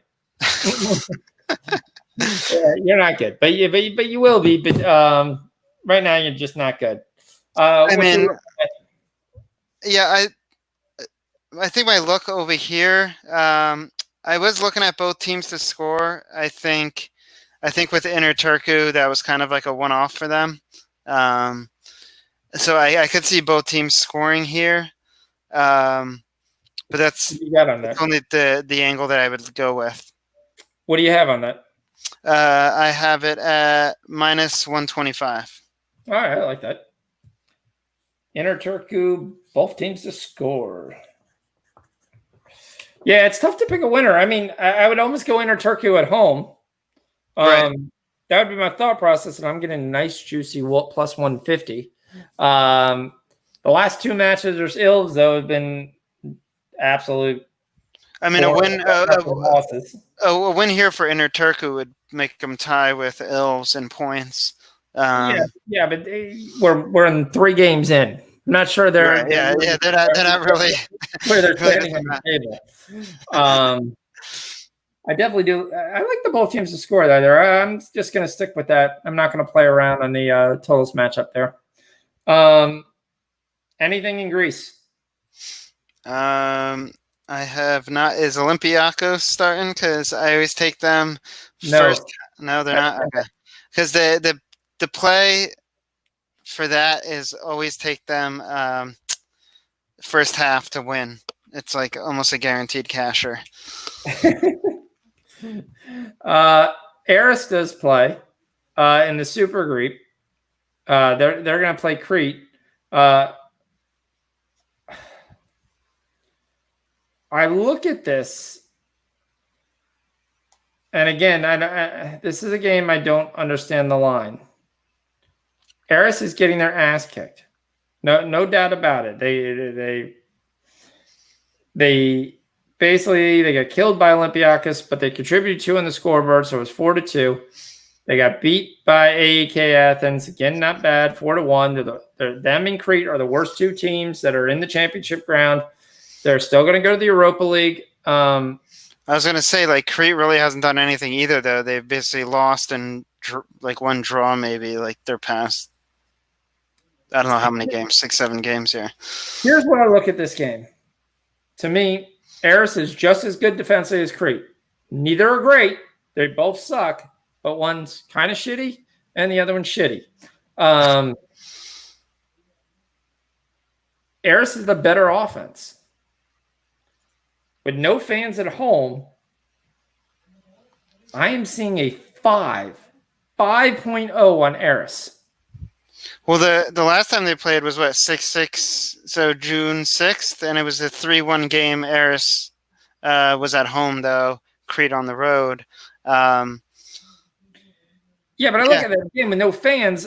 Yeah, you've still got marketing. You still got there. This is a dog play of me I'm going to take. This is one of the ones I was looking at. I'm getting a plus 425 for Eris money line. I agree with you on that because I think the value's there on that at plus 400. I mean, like you said, the value is there, but I'm going to go a little bit lower to give myself a little cover. I'm going to take Eris draw no bet at plus 250. Yeah, it's still pretty good. I like that look. I get a draw no bet at plus 250 for the better team that can score. Now, there is nothing really on the table because neither of these teams are going to move up to the next spot to there, which is really odd when you look at it.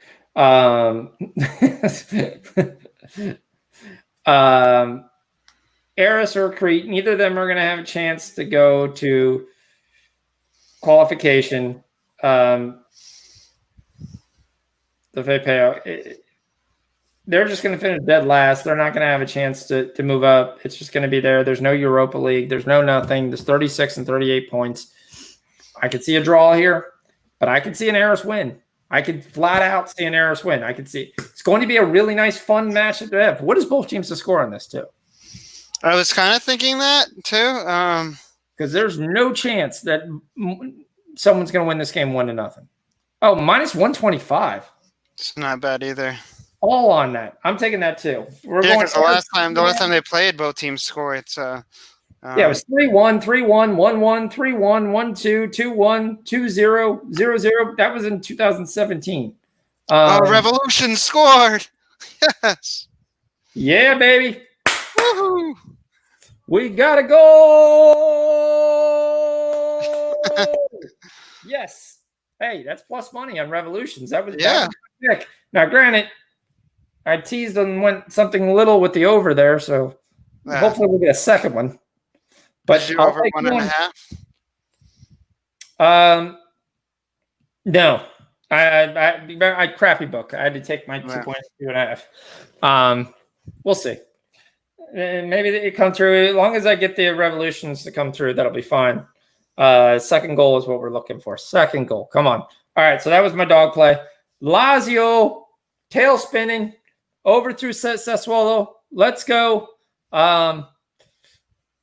In Italy, what are we looking at? Lazio, Sassuolo. Yeah, Lazio, I think they bounce back here. My man Immobile better shape up this time. Yeah, the problem is you're getting minus 200 on it. That's the problem. What's both teams to score on this? That would probably be better luck. Pretty decent soccer. I also like the over 2.5 on this. It's minus 240 for both teams to score, so probably looking minus 240. Yeah. Okay. So over 2.5 is minus 265. They think this is going to be like a high-scoring game here. Yeah. So what's the goal? How high do we have to go? Do we have to go like 3.5? We gotta go 3.5 and off. Yeah, we have to go 3.5. And 3. You have to go 3. Exactly 3 would be a decent line. Maybe. Yeah. 3 points. Actually, yeah, 3.25 would be where it is. I don't like that at all, especially in these Italy matches. Actually, you know what I like? I like the Alex Classic. Both teams to score and the over. Yeah, that's not a. Both teams to score and the over 2.5 is minus 150. That's actually really good. Yeah. I like that. I think that's almost a lock. I hate saying the word lock, but yeah. And, to max bomb lock. All right. We got Lazio and the over 2.5. There, let's move on. Breccia? How do you pronounce that? I think it's Brescia. Brescia? Yeah. I've heard it pronounced Brescia, though. They're playing Roma. Roma turned it around last game, finally. I mean, I know they kind of went on a bad streak. Or like Castro, both teams to score pretty easily. Brescia's playing actually pretty nice soccer lately. They were up on Torino, and then Torino put the hammer down 1-3-0. They were able to beat Verona, which Inter couldn't. Yeah. Inter beat them though 6-0. Yeah. Again, Roma's the better team. Roma should win this game. But both teams are going to score here. I mean, I think, like you said, Brescia has been putting up goals. So. Yeah. So. I have it at minus 160. Both teams to score. So maybe at both teams to score and an over 2.5 wouldn't be a bad play there. Too. Yeah, that might be a better play. I mean, if you take both teams to score, I've got a minus 143. If you're looking at the goals mark with the both teams to score, and if we go Alex Classic again, that's minus 105. Yeah, it's not bad.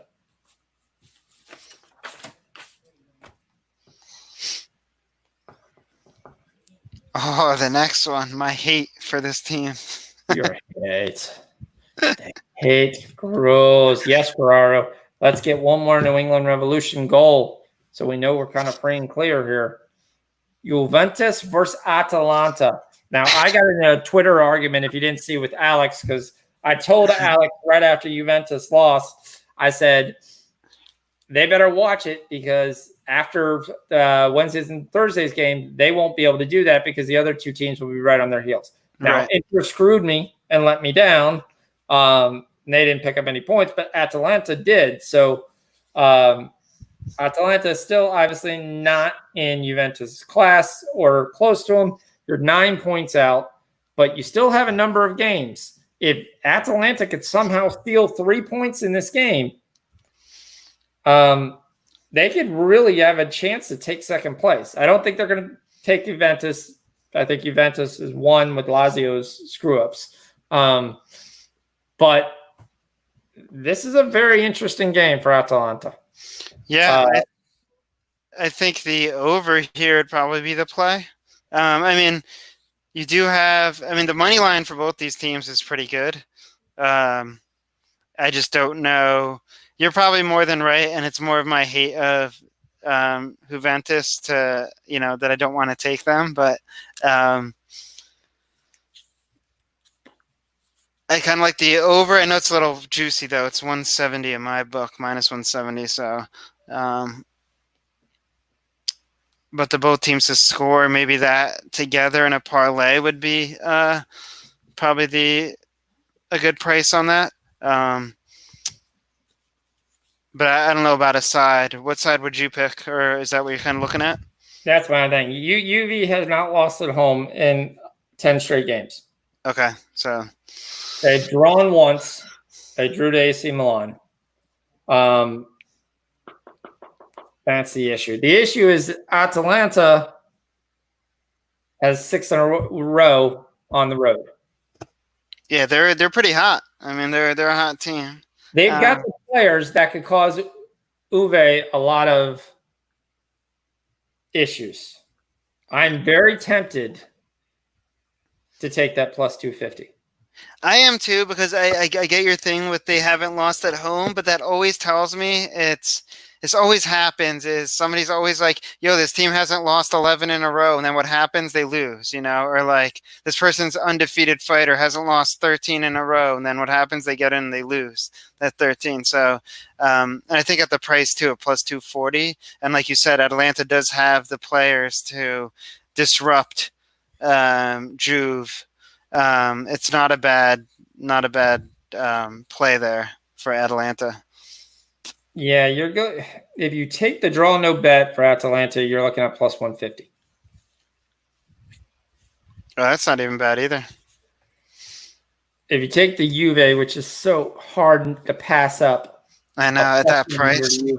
But it's just like last week. You had to pass up on a plus one. The only difference is that was on the road. This is at home. Juve is a better team at home. Atalanta's issue I always have is they don't play defense. Now they have 3 straight games where they haven't given up a goal. Granted, one of those was Napoli. That's a very good chance to not give up a goal. Sampdoria generally could score, but they're not as prolific. Lazio was able to get 2. This is my issue where I've always said before, when they play, Atalanta will score 1, but Juve can score 3 because Atalanta's defense is just not that good. Damn. Both teams to score, they're not even giving you really a chance to take it. Yeah, it's too much. That is so juicy. Why would you do that? But if you were to do BTTS and over 2.5, wouldn't be bad. What's that giving you? That gives me minus 120. 125. Oh, minus 125. Yeah. Do you realize that we take that? We're taking over 2.5 and both teams to score in every Serie A game. Yo, it's honestly, I think I actually did do a parlay of that yesterday, or was it the day before? I did Torino and the other one. I did Atlanta. I did Brescia. I basically did over 2.5 and both teams to score. And I literally took like a 3-team parlay on it and they all hit. It seems to be the trend in that league. I mean, I don't. It is, but this is where Juve shuts them down. That's the question. I like the both teams to score in the Juve. I will go ahead. We'll take that. That'll be your pick. I'm going to take Juve money line with that because my point is if they shut them down, yeah, I'll take the plus 100, and because my both teams to score won't hit because that'll be 2-0. Right. But AC Milan was able to score so easily at will. Oh, this is such a tough game. Yeah, it's going to be a great game, Bob. Absolutely great game. Great game, Bailey. This will be one of the games we'll watch. I'm sure we're going to end up watching women's soccer and have to watch this on ESPN Plus instead of regular ESPN. Why ESPN is doing this on the weekends, I have no idea. On the weekday, they'll sit there and they'll play the game midday. There's your Serie A game. On Saturday and Sunday, we'll put a replay of women's soccer instead of putting a live Serie A match on for you to watch. Oh, actually, we missed something on Saturday morning. What did we miss? So we've got Kawasaki Frontale for Kashiwa. J-League. J-League, Waking Cash. Kawasaki Frontale is on a roll. I'm taking them with my number. I've got them a little juice, minus 140. But I'm going to go ahead and take Kawasaki Frontale. I like that. A lot of things what I do with my Waking Cash, if everyone they're a lot of times my first parlay piece. If they're high, they're my first parlay piece. I'll be asleep. I know that the other game that I won at 10 o'clock will be a little bit more juicier game for me. Oita and Kobe, I'm not touching with the 10-foot pole. We finally get into Norway. Molde and Haugesund. And Moldy is probably way. Oh, Moldy's Moldy is not. They're minus 106. That's weird. Nobody out. Who's out? He's been out both games. I like Moldy here. I do too. I'm kind of surprised at that price though. What's the both teams to score in this too? Because Moldy's been giving up goals. They're definitely not by themselves. They're scoring. What's up, Bob? What do you like, Bob? We're on to Saturday's games. Yeah, Moldy has given up goals. Well, the last time these two teams played, it was 1-0. Oh, that's never mind. I'm looking at something old. Yeah, I mean, Moldy's one of my favorite teams. I love to watch in Norway. They just absolutely roll people.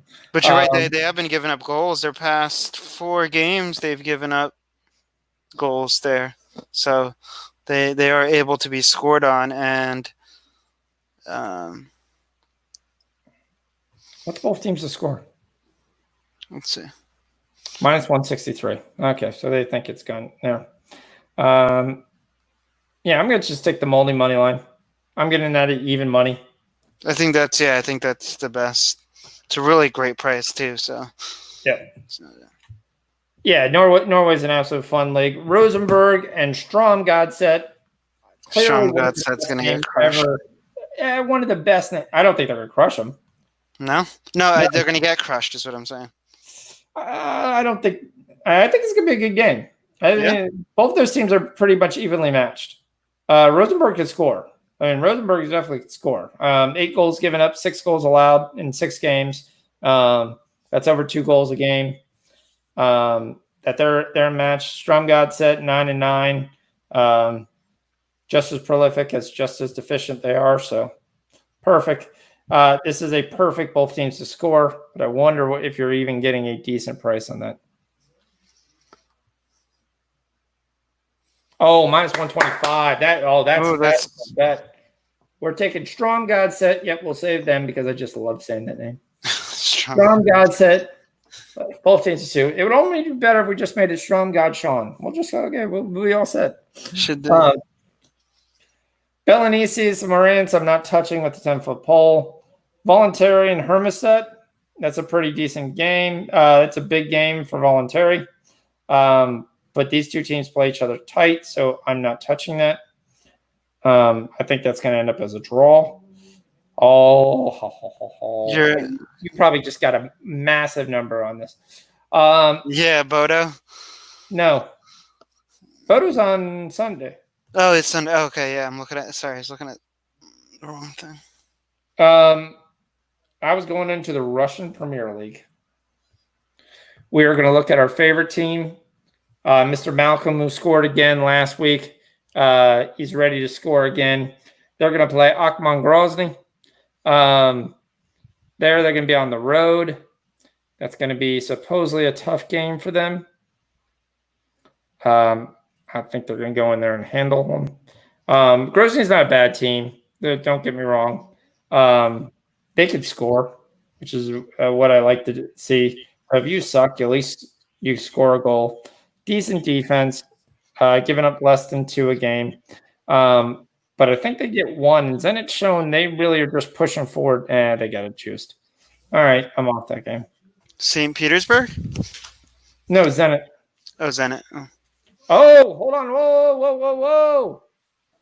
Welcome. You're watching this glorious MLS game, which I'm not. I'm watching Cannonball because there's no game on for me because I don't have TSN television there. I mean, how fitting right now would it be for the New England Revolution to be playing soccer on live NBC? This should be on like NBC. Here you go. Every day in the news, we talk about Revolution. So here you're going to watch 2 hours of the Revolution play. Chef, what's up? What's going on, guys? Not much. What's up, Michael? How are we doing today? I told everybody, gave us the Revolution. Right now, we're all squeezing our butt cheeks right now, seeing if 25 minutes can go by. We'd love a second goal here. That would really help us out. I was kind of shocked because I thought Montreal could score. No, have you just said you haven't been watching this, right? Yes. The Revolution should have about 4 goals right now. I mean, the keeper made about 2 mistakes, came out of his box, and was off of his line so badly on a few plays that the Revolution just didn't capitalize. They should have at least they should have had 4 at halftime. Let's put it that way. Right. You want to run through your MLS takes? What you're looking at for the weekend? Some of your Serie A stuff. See if you agreed with us. I honestly, since this comeback I haven't been looking that far ahead. I've been going day by day, but tomorrow I have the Sounders at even money against the Earthquakes team that's notoriously terrible on the road. And Earthquakes haven't beaten Seattle since about 2017. And to get even money on a team, granted they're playing all in a neutral location, but the Earthquakes aren't gonna travel over to Orlando and beat a Seattle team that's you can argue that they can win this whole thing. I mean, we were talking about that plus 800. We were talking about that yesterday about how their line is ridiculous right now, plus 800 to win. Yeah. So I mean, I got Seattle at a little better than even money right now. That's a phenomenal price. Yeah, I gave Seattle as well. That was definitely where I was on. I said I need to see the lineup. I need to see if Jordan Morris is actually going to start. If he is, I'm going to be on the over 2.5 as well, because San Jose generally can contribute on the scoreboard, but their defense is normally notoriously terrible. Right. I mean, I expect that game to be like 3-1. So. Yeah, I couldn't argue with that. I mean, I'd even look at an over on that one for sure if Morris is in there. Yeah. Any Serie A plays, anything like that you can give us? As far as Serie A, I'll pull it up right now. I mean, I feel like they're trying to bait us again with Lazio. I would look to swallow. I would look to swallow plus 1 here. Well, we were looking at the Italian. So let me give you what we gave. All 3 games, we really debated this and went through this. The best lines I see, and I can see this in every game, is both teams to score in over 2.5. Yeah. Yeah, I wouldn't talk anyone off of that, especially with the way Lazio has been playing. Inter looked like absolute dog shit today. Yeah. Since the comeback, they have looked terrible. And I'm glad I've laid off of them because, I mean, you could see it coming before the shutdown. They just went into shutdown mode, and once they let Juventus get too far ahead of them, they just focus on Europa League. But it's terrible. They had a chance. They should have said, we have a chance to get closer to Juventus. Like Atalanta. Right. Atalanta's 9 games back. If they beat Juventus, I don't think they catch them, but I think they catch Lazio into second place. It's possible, yeah. Yeah. I don't think they go into Turin and beat Juventus, though. If Dybala's playing, if they get Dybala back, I think they start Dybala, Ronaldo, and he's not even listed on the injury report, so I expect him to play. Yeah, and the way Atalanta played their last time out, they look like crap too. So. Yeah, but Cagliari on the road is not an easy place to play. No, Cagliari since the comeback's been pretty tough, regardless of where they play. Yeah. And speaking of Cagliari, I mean, we're getting minus 140 on them against Lecce. I could see that as a banker. I mean, 140. Lecce ain't got nothing to play for right now. Although they did, they were the ones who. Did they draw Lazio or did they beat them? They beat them, didn't they? They beat them straight up, yeah. Yeah. Where's that game being played? That's Sunday's game, right? Yeah, that's in Cagliari. Okay. Yeah, then I would definitely take that. I agree. Our one thought was, I still think Atalanta can contribute on the scoreboard, but Atalanta's defense. Are they for real like the last 2 games where they've had 2 scoreless draws, 2 1-0 victories for lower level teams? I think Juventus scores at least 2. To me, I don't think their defense is still for real. I don't trust their goalkeeper. versus any solid forward to keep them off the score sheet. So I see that game being about 2-1, which is kind of where I was going with the over 2.5 in both teams to score. Yeah, I agree. Yeah. Another one is Parma. Parma right now. Big Parma guy. I can see. You took the Parma +1, which looked like it was golden on Tuesday, and then it at least gave you a push, but they basically completely fell apart the second half. Yeah, that was a terrible meltdown. Yeah, terrible. Wasn't as bad as the who is that? The Torino game where they were down 1-0 and they came back and scored 3. Oh God. Yeah. So we were looking at I will tell you, I don't know if you've figured out how to get on this yet. And I know we talk and you don't do some of the weird leagues that I do and some of the different things of that nature. I'm telling you, you need to talk to your clients about Norway. And you need to make sure. For those you don't know, I'll let Chef plug. He does have a premium service that he does on his DM list. Chef, did you want to plug that real quick? Mike. I think he's frozen. Mike, you there? It looks like he's moving. I think he's frozen or he's watching New England really seriously. Okay. Mike, you there? Yeah, now he's there. Yeah, everyone cut out for a minute there. All right, yeah, you just froze for a second. I was just gonna say I was telling people that you had a DM list. If you wanted to plug that for a second. Well, yeah, the thing about that, I've never even talked about it. Don't advertise me because I've never been that kind of. I don't want to be that Twitter person. You know what I mean? Trying to plug everything, but touting every 2 seconds about you know what I mean. I figured people would eventually just start hitting me up, which they did a while back. So I just quietly gained a little DM following, and people been jumping on, and I advertised it a couple times last week, and got a lot more people on board. So I mean, it's something that's been going on for a couple years. I just never really made it public. Just let it run its course by itself. But yeah, I mean, anyone that wants to jump in, shoot me a DM and get on board. Been ice cold lately. Will not. I've always been transparent with my plays, but we have been ice cold. We couldn't lose a game a couple weeks ago, but we can't win a game to save our life right now. We got a bunch of pushes and some terrible beats. I mean, that Juve and Roma game the other day, oh my God. You mean AC Milan? Yeah, Milan. Jesus Christ. Yes. That was like, I know we got into it. We were talking. I was like, once they gave it 3-2, they were like, we don't care. No. I was watching that. I could not believe the way Juve just crumbled in that second half. Yeah, that was the thing to look at. So, but again, like I said, if you're interested, hit him up on the DM.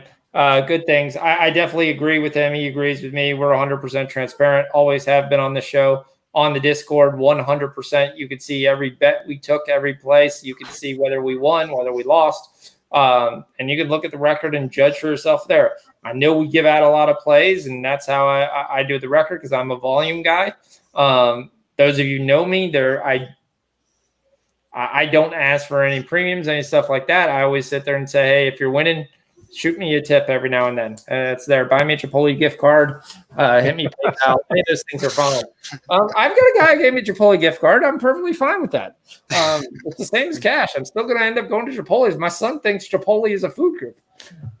So he literally will go to Chipotle twice this weekend. I get plenty of Chipotle points. I get free entrees all the time. Another play that I did already take though is the Columbus Crew. I think before the lockdown, I gave them out as kind of my dark horse this season to kind of make it far and do some things, but obviously the shutdown hit. So I'm still thinking they're going to do something in this tournament. And Cincinnati is not a good team. To get minus 115 on a Columbus team that I think can challenge for this tournament is a great price, and that'll probably be one of my bankers for this weekend is Columbus Crew. Yeah, so I looked at that too. I mean, I definitely don't trust anything with this FC Cincinnati team. I mean, that's just not. They didn't go out. They didn't really buy anybody. I don't know what they're doing. If you let Inter Milan be worth almost twice what you are, I have no idea. They're the guys they had on loan. They've already sent back. So a couple of guys, the guys they had from Brighton went back. The guy they had from where was the other team? Or Thun went back. So I mean, I don't know what they're doing. Yeah. I question whether they'll be in the league. Cincinnati can probably care less about this tournament. I mean, they're probably looking just to get in and get out. They're not going to make it past this group stage, so I don't see them putting up any fight against Columbus. I mean, I'm shocked at the scoreline being 1-0. I'm still shocked at this. We're in the 83rd minute. See, New England just almost had another one. Yeah, well, what Michael was saying, it should be like 4-0 by now, but let's stop the almost. What about the other game, the Atlanta United New York Red Bull game? I think we talked about that yesterday. Yeah, I want to know if Martinez is back before I trust Atlanta. Without Joseph Martinez, Atlanta's a different team. Yeah, but it's not like they don't have anybody. They do. But even when they were playing in the CONCACAF Champions League, they were terrible. Yeah, but and the Red Bulls, I mean, they can play. They're not going to come out there and not try to win. Atlanta doesn't play any defense. To me, this game screams over. Yeah, at 3. Yep. Maybe at worst you get your money back. I mean, to me, I'll tell you my other man crush. Everybody knows my other crush from Man City is Phil Foden. That's my man crush. The funny thing, the reason he's my man crush, he reminds me so much of my son watching play soccer. Now, my son was a diminutive 5'2", 5'3" kid playing, ran around, moved the ball, passed the ball, didn't really try to score.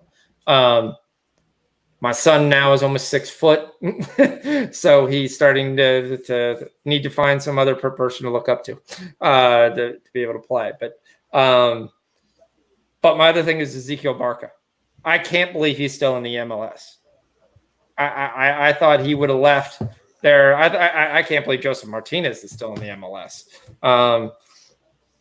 Just to let you guys, FIFA rates Joseph Martinez as an 83 striker. Rated striker, which is pretty much better than every guy in the Danish league, every guy in the Swedish league, every guy. He could go so many other places and make much money. I'm shocked that he's still in the MLS, and especially because he's getting up there in age.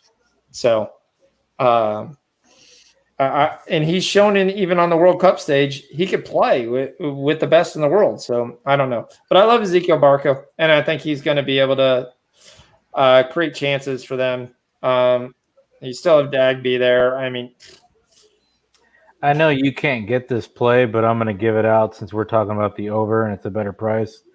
Atlanta and New York Red Bulls, both teams are scoring over 2.5 at -110. I would jump on that now. Oh, I like that. Yeah, I like that better than the over 3.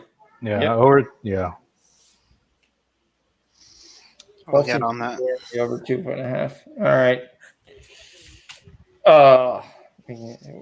Alex must be proud. We're just giving away Alex Classics.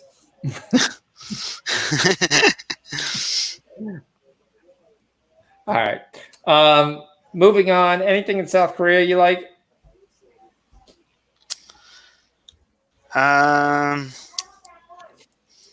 This is for Saturday morning, right?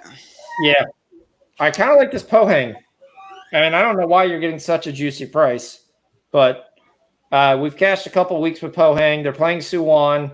They're at home. They've won 4 straight at home. Suwon is a lower tier team, 11 goals scored, 14 given up. Pohang is one of the ones we keep cashing with. 21 goals scored, 12 given up. Yeah, it's a low number too. But yeah, even price. So I'm going to go with Pohang money line for Awaken Cash in the morning. Yeah, Jayon book is just too much juice on that. Yeah, they're going to win the game, but but they're not going to. I don't see them like winning 3-1 or something like that. No, they don't like to win by big. I mean, they really just kind of stay around, hang around. There's our one goal. A lot of times they get that one goal at the end after they give up, concede a goal. But yeah. But yeah, they should win. They're the number one team in the league. We look at Spanish La Liga. There's not a lot of great numbers to be able to go. You have Atletico Madrid, who, once again, Joao Felix, that boy cannot stay healthy. If he could ever stay healthy, Atletico Madrid, to me, is almost an autoplay. They're minus 225. That's because they're at home. And they're playing Betis, who literally just hired a new coach. So Betis is absolutely terrible away. They haven't won a game since January away. That's why you're getting such a number on that. But I can't take the over 2.5. I could see a 1-0 Atletico Madrid win here. Real boring game, especially if Felix doesn't play. You're hoping on Alvaro and Morado, and maybe Diego Costa doesn't fall down, but I'm sure he tries to draw about 6 fouls. There. Did you watch the game last night, Mike? Where we were watching the end of that, and you watching Pizarro just basically fall down. I was telling the guys pretty much it should be a drinking game when he plays. Every time he falls, we should basically take a swig because he fell down on a push. He fell down on there. One time he actually did get clipped, but he was basically acting like he was shot on every play just to see if he could get the league. Obviously new to the league, was just trying to say, I can just draw all these fouls and get a free kick. It was so disgusting. It was terrible. All right. So do we take our shot with Hammarby? Because here's the deal with Hammarby. Yo, they've been so bad, though. They've been so bad. Yeah, I don't understand this line. This line makes 0 sense. 0 sense. Everyone's still betting Hammarby like they were last year. Yeah, they're betting them, and they're betting them like over 2.5, like they're going to put up like 2 or 3 goals, but they're not. They haven't. Yeah, and well, like I've already told you before, their best player left, and Nikolai Jurdic, and went over to China, and he was the one scoring most of the goals. Now he was 34 years old, so no harm for him. I mean, he went and got a paycheck. It's the best thing he probably do. Probably making more than what he was making Hammarby. But Hammarby was that sexy team. Everybody liked, you got to take Hammarby every week. They are literally playing Sirius, which Sirius somehow has turned into the second best team in this league. They're there. They put up goals every week. You're getting a 5.50 for Sirius. I don't understand this.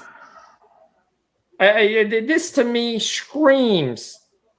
I don't understand Sirius play. I'm on Sirius all day here and twice on Sunday. I don't trust this Hammarby team.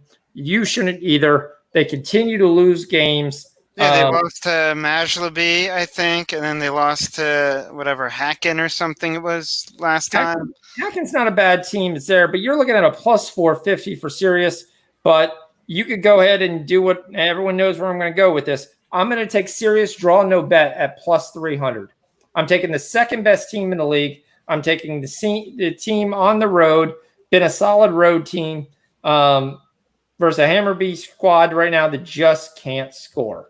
Yeah, that's just kind of crazy, that line, though, because, Sirius is the second best team in the league, and Hammarby is all the way down in 11th, but yet somehow, I don't know. I like that, too. Draw no bet at plus 300. I think that's a great value there.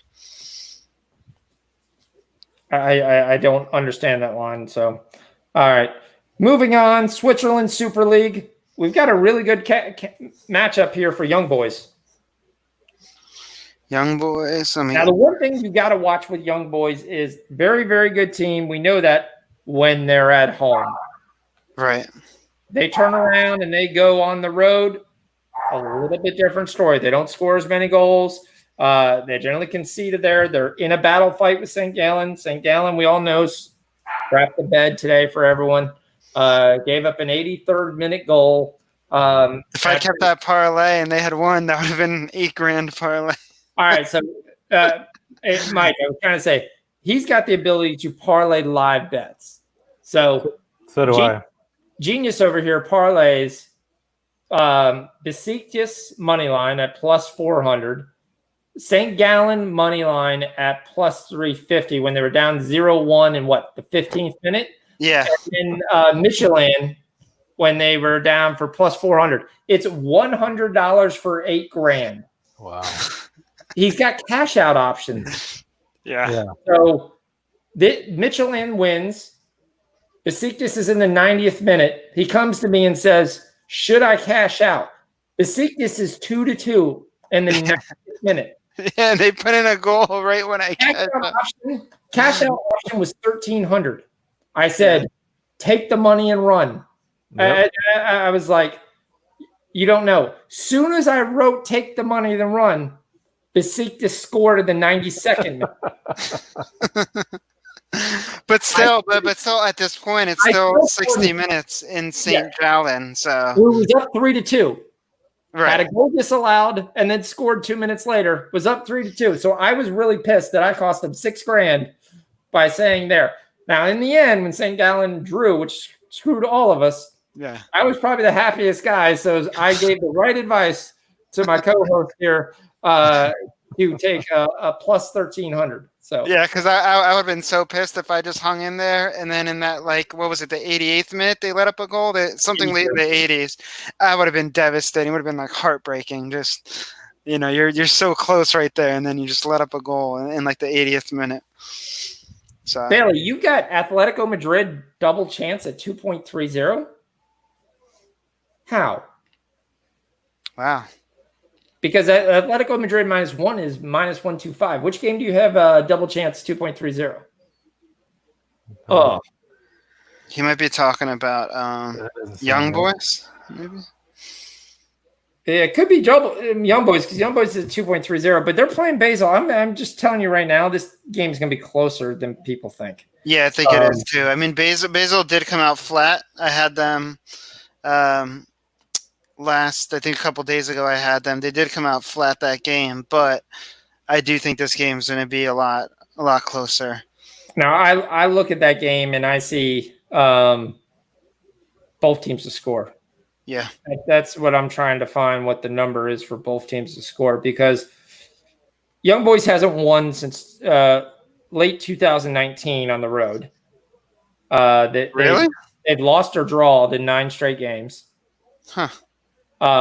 So if you get the double chance, I could see that at 2.30, but I can't believe that's what it is. I've got double chance at -350. Yeah. Both teams. He's saying he says Sirius is double chance. Oh, you only 2.30. Yeah. Bailey, a lot of point where I was saying was why, yes, you could win on the 2.30, but you're only getting that's not enough juice in for me.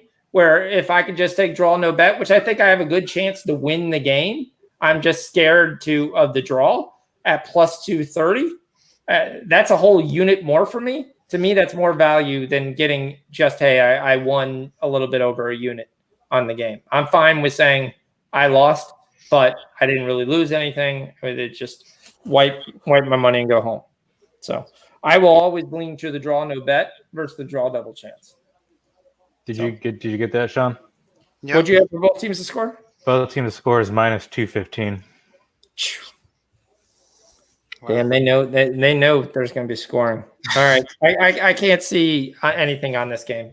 I wanted to get on this game, but I can't see anything right now. This is probably a live game to look at. All right, let's go to your favorite league. We go to the Swiss Challenge League. We have our favorite team, Winter Thur. They are great at giving up goals. I mean, yeah, you gotta love a team that scores 36 goals and gives up 53. That's just gorgeous. They play a team that scores 52 and gives up 64. we have been catching the over on this team for a while now. Yeah.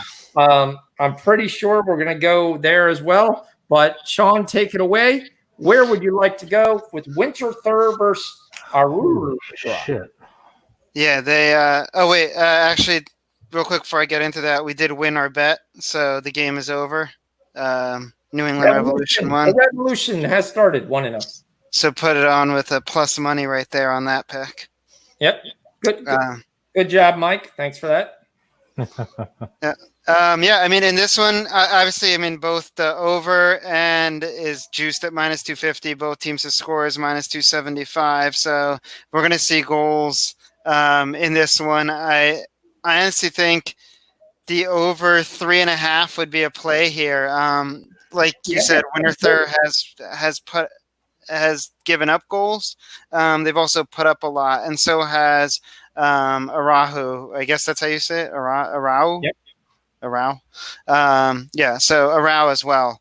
If you look at like the past games, even these two teams when they played each other back in, I think it was June they played each other. It was 7 total, so it was 5-2 Winter Thur. So you're going to see goals. I think 2 goals from at least both of these teams. So even and I'm going to go try to look at team props here. Let's see, Winter Thur away. So Winter Thur over 1.5 is plus 116. That might not be a bad look either for them to get at least to get over 1.5. I don't trust them scoring. You don't trust them scoring? I don't trust them scoring 1.5. I think they score, but I don't trust them getting to it. Winter Thur's claim to fame is they get their ass kicked. That's basically what they're. But Aurora is not that better. What I'll break it down in one thing I'll say is there's been 9 straight Aurora games where they've scored 4 or more goals. Yes. There's 5 straight Winter Thur games where they've scored 3 or more goals. So the over 3.5, I think, in I've got originally is probably the best. I see a 3.25 at minus 115. That's essentially what I'm going to have take us. Winter Thur over 3.25. I think that's the way to go. Anything on your second team, your favorite Chiezo team, which, believe it or not, is the worst team in the league, versus Creams, who absolutely destroyed Aruhu 4-1. And in this one, I really like Creams. I think the value, just straight on the money line, I have minus 140 here. I don't understand that. I mean, they're on the road, but boy, this Chiezo team blows. They're horrible. They're like, and they're the best team to get goals on, like to score on. So, I don't get that line, but they haven't won in 9 straight games. Yeah, and they get blown out in every game they play. So I like Creams. This is a give. Yeah, this is like a give me almost. And at that price, at minus 140, it's great value. Yeah, we talked about the MLS games. I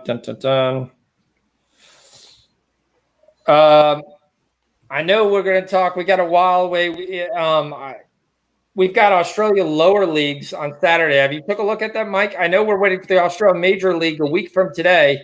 Australia A League is back. Western United starts us off. We're definitely going to be on that for Waking Cash Thursday. So, anything on the lower league in Australia? No, I don't really dig too much into that lower Australia league. Australia A League became a minefield a couple months ago, so I kind of strayed away from that lower league. But they just took most of the Western United Melbourne off the board a couple of minutes ago as I was looking at it. Yeah, they've taken a lot of the only 3 games that I see right now are Sydney, Wellington, Perth, and Central Coast, and then Brisbane and Adelaide. I don't know. Adelaide. Yeah. I gotta switch countries. Hold on. Continents. Yeah, Melbourne was a tricky team. I mean, you would every time I would take them to win, they lost. Every time I faded them, they won. It became a damn nightmare trying to get on Melbourne. Yeah, I lived to basically say we just take my daughter. Sydney every time. Money line, that's all we'd have to do. Over 2.5, Sydney, Sydney money line. Those are the ways to go. I really like this Western United game. I mean, Melbourne Victory is not a bad team. I just got to see what they're going to have there. Here, give you there. Are we taking Paradise in the Czech Republic too? That's a terrible number. Let's just pass on them. Yeah. All right. So I think Monday. We have 2 Linen versus Flora is the game in Estonia. And Mike's going, you got to be kidding me. And deep. We looked at it, and Florida's the best team in the league, and that's the team you're looking at. But they were on the road, and he's like, yeah. I was like, yeah, if you wanted to take 2 Linen, they were plus 2,200. And I was like, yeah, okay, that's a whale play for Flora. What you can say. You can go back, check the tape. Shocks is going whale play for Flora. Just joke around with some of the guys on Twitter. Tulane won 2-1. Yeah. You could have had 2,200 on the money line if you had the balls to do it. Now, Florida's done that 3 times this year when they're on the road. They're a team I may actually just put a shekel every time they're on the road because they're huge favorites always and just say, all right, I'm going to take it. Oh. Anything else that you like, Shawn? Anything in the lower leagues? Are we looking at this Nuremberg game? I know we cashed with Nuremberg midweek. When they were at home, they were able to win 2-1. Now they're on the road. This is the question, essentially, whether they. I've taken them over 2.5, I think, 2 weeks in a row, and they've cashed both times. Every time they play. It hasn't gone over 2.5 for a while. No, they did. Nuremberg did. I'm trying to. After the last 2 games. Then am I thinking of another? Is this like the lower league German? This is the lower league versus the second tier Bundesliga league to basically see who gets relegated or who stays up. We were on Nuremberg midweek. They won 2-0. I was actually only going to probably look at them and draw no bet, and I was trying to see what I was going to get on it. Yeah, you're right. But then I'm thinking of maybe another team that begins with an N in the German league. Yeah, because the league is over. It's just finding out who gets relegated and who doesn't get relegated. Where's that German second league?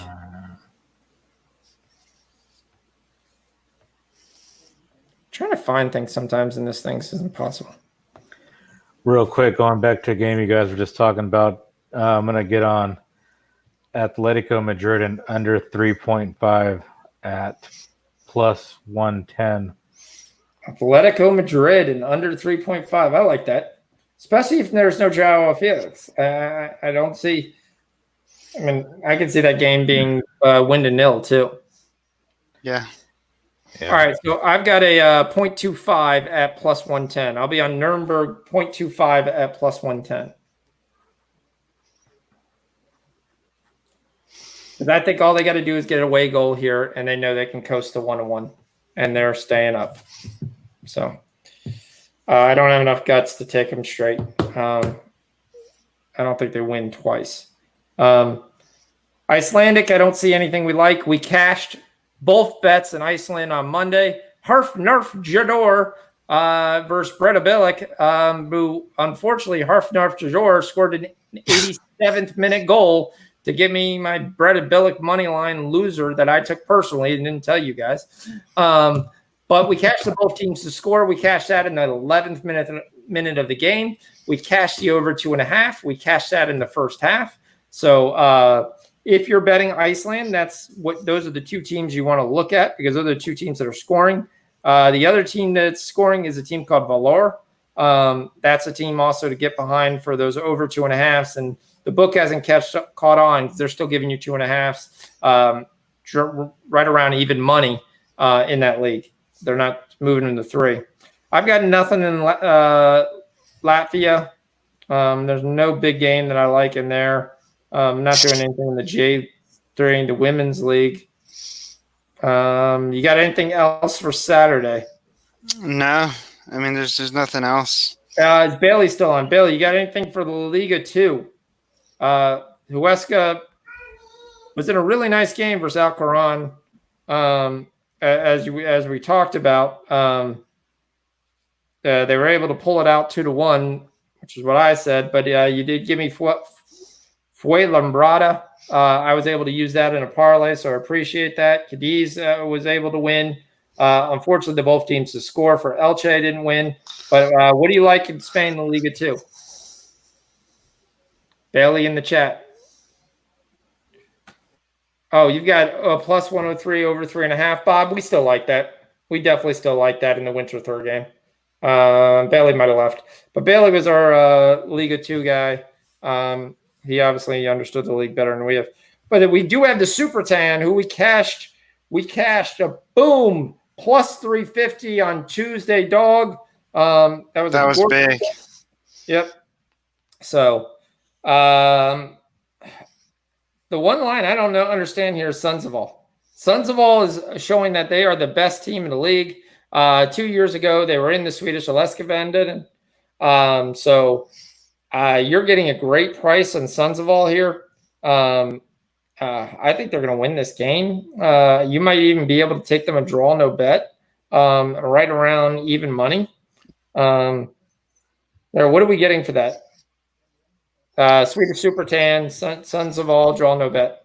Draw, no bet. I'm getting minus 127 for Sundsvall. What was that?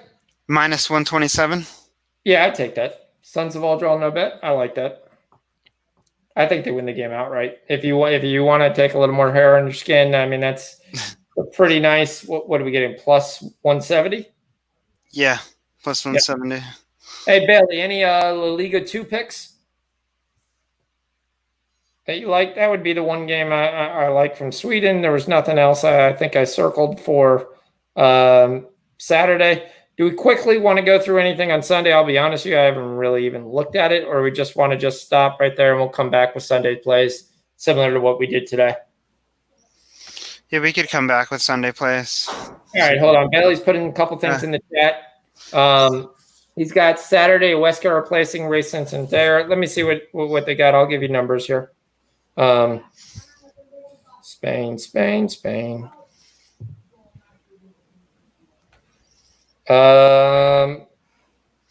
Okay, Dees is minus 105. Miranda's, we said Sunday. All right, of course. My favorite book is only giving me numbers that it wants to give me. So Racing Santander, which is one of the worst teams in there. In my Liga 2, let me see what we got. See if Bet365's got something. Oh. Let me see. Racing Santander. Mike, so how was your kid's birthday? I don't have that either. Oh, it was good. We went to the lake and hung out and just got back about a couple hours ago. Got everyone all tired up, and hopefully they'll get some sleep for once. Now, from everything I see in the news happening over there in California, did you pretty much have to have arm protection to go to the lake, or? The spot we were at wasn't too overcrowded, so it was fine. Okay. I can imagine up near Sacramento and Folsom Lake and stuff like that, it's pretty crowded, so people need to be masked up and the whole nine. That'd be terrible. It's 103 degrees out here right now. I'm not trying to wear a mask outside. Yeah, I've gone to wearing one of the cooling things, and then I just lift that up when I go in stores and stuff. So yeah, it's a nice little breathable mask. Yeah, that's a little bit better. So that's not there. So yeah, let's stop it there. I'm not seeing anything on the Huesca game either. I do like this Rayo Vallecano. I will cash with them. What is your thought for Rayo on Monday versus Almeria, Bailey? I'm looking ahead on Sunday real quick. Everton's playing pretty good right now, and the Wolves seems like they could care less what's going on. Toronto bet on Everton's plus 165. But I'll probably be on Everton in some shape or form by Sunday.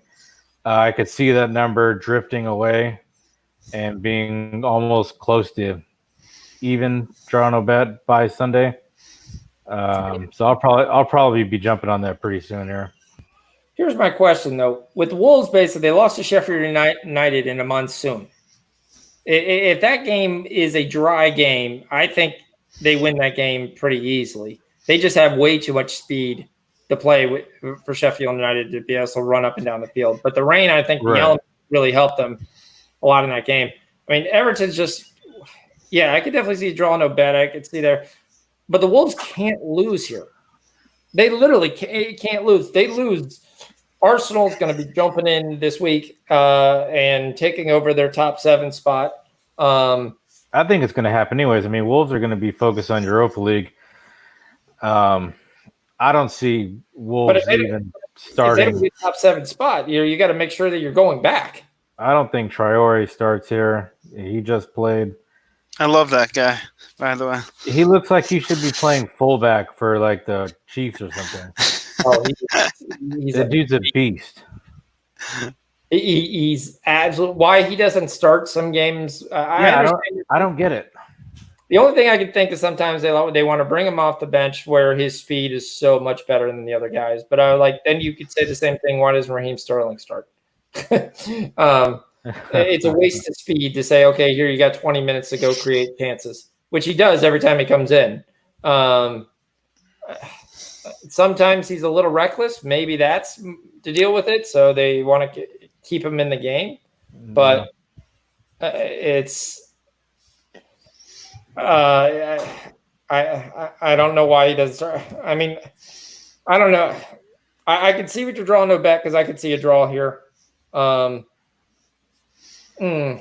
This is. I like the way Everton's playing lately. I've been on them the past 2 times, 2 matches, and they've cashed pretty fairly easily there. And Arsenal's got to deal with Tottenham. Arsenal notorious, obviously, we all know for their. They're playing good. They're playing good football, though. They are playing damn good football. I was talking to my buddy, he's an Arsenal fan. I was like, you got to be pleased with how they're playing lately. But their injury problems. Leno's out, or he was out. He's still out. Yeah, I think Martinelli came back, or whatever the hell. He's out. Is he still out? Yep. Yeah, they've got issues, and I don't know if Tottenham's going to come out and actually show some pride here after they're getting their ass kicked lately. But they put out a B squad today, which tells me to believe they were trying to save as much of people they can for this weekend. Oh yeah, for sure. I mean, anytime you start with Eric Lamela up top, that's just not. And here we go. Wait, Lamela? He's from Argentina, right? He used to be, or he still plays for them, I'm sure.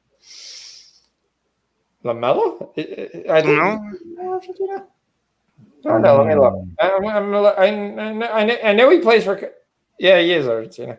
He's on their national team. I think he had some goal against Germany back in the day. That was the only goal that he ever scored or something. Yeah, I don't think he's on the national team anymore, but I think he was. Yeah, he was. Yeah, that's the reason why I remember that name. I remember he had a goal against Germany. I think the greatest game in the world is Aston Villa for Crystal Palace. I mean, are they going to give you an under 1? First one to score wins. It's at 2.5 right now. The last 5 times they played, they've combined for 6 goals. You have one game that went over 1. Yeah. There is so much riding on the game that Crystal Palace is going to win this game. That would be my thought process. Again, but I don't trust them to hit the beach if they're standing in the ocean. That's the one thing. And I think the Swansea Leeds game is at over 2.5. I actually looked at it. You're getting a great price. Swansea's been great at home. They've been winning some games. They've been scoring. When they get together, these two teams generally go over. You're actually getting plus money at the over 2.5. No, Bob. He was going the other way. I think he was taking Spurs money line or draw no bet, weren't you, Mike? I'm going nowhere near an Arsenal match right now. If I were to take anything, I would look in the total. It's at 2.75 right now. Maybe if we get to 3 by kickoff, maybe take the under. Yeah. But no, I don't want nothing to do with Arsenal or Tottenham right now. You could say both. You can't decide right now essentially which team's going to win. As you said, the Arsenal injury. It's at a pick 'em right now. I mean, you're getting Arsenal right now, pick 'em at even, and Tottenham at minus 120. I mean, you can pick your poison there with that one. Yep. Here's the one game. The way Bournemouth played today, which actually played pretty well, and they do have some players on their team. You got Leicester coming in, and Leicester's in a complete free fall. Right. Do you take a shot with Bournemouth draw no bet? It's still going to pay like plus 300. Yeah, I mean, why not? Leicester, you've been watching, they're terrible. I mean, I would even sprinkle a little bit on plus 425 on Bournemouth money line. Yeah, I mean, they got one win, which they beat Palace, but that was at home. You turn around, you look at their away games, especially since coming back. It's draw, loss, draw, loss, draw, and that's I couldn't get behind them to be able to win. I mean, even Bournemouth first half plus almost a half a goal is even.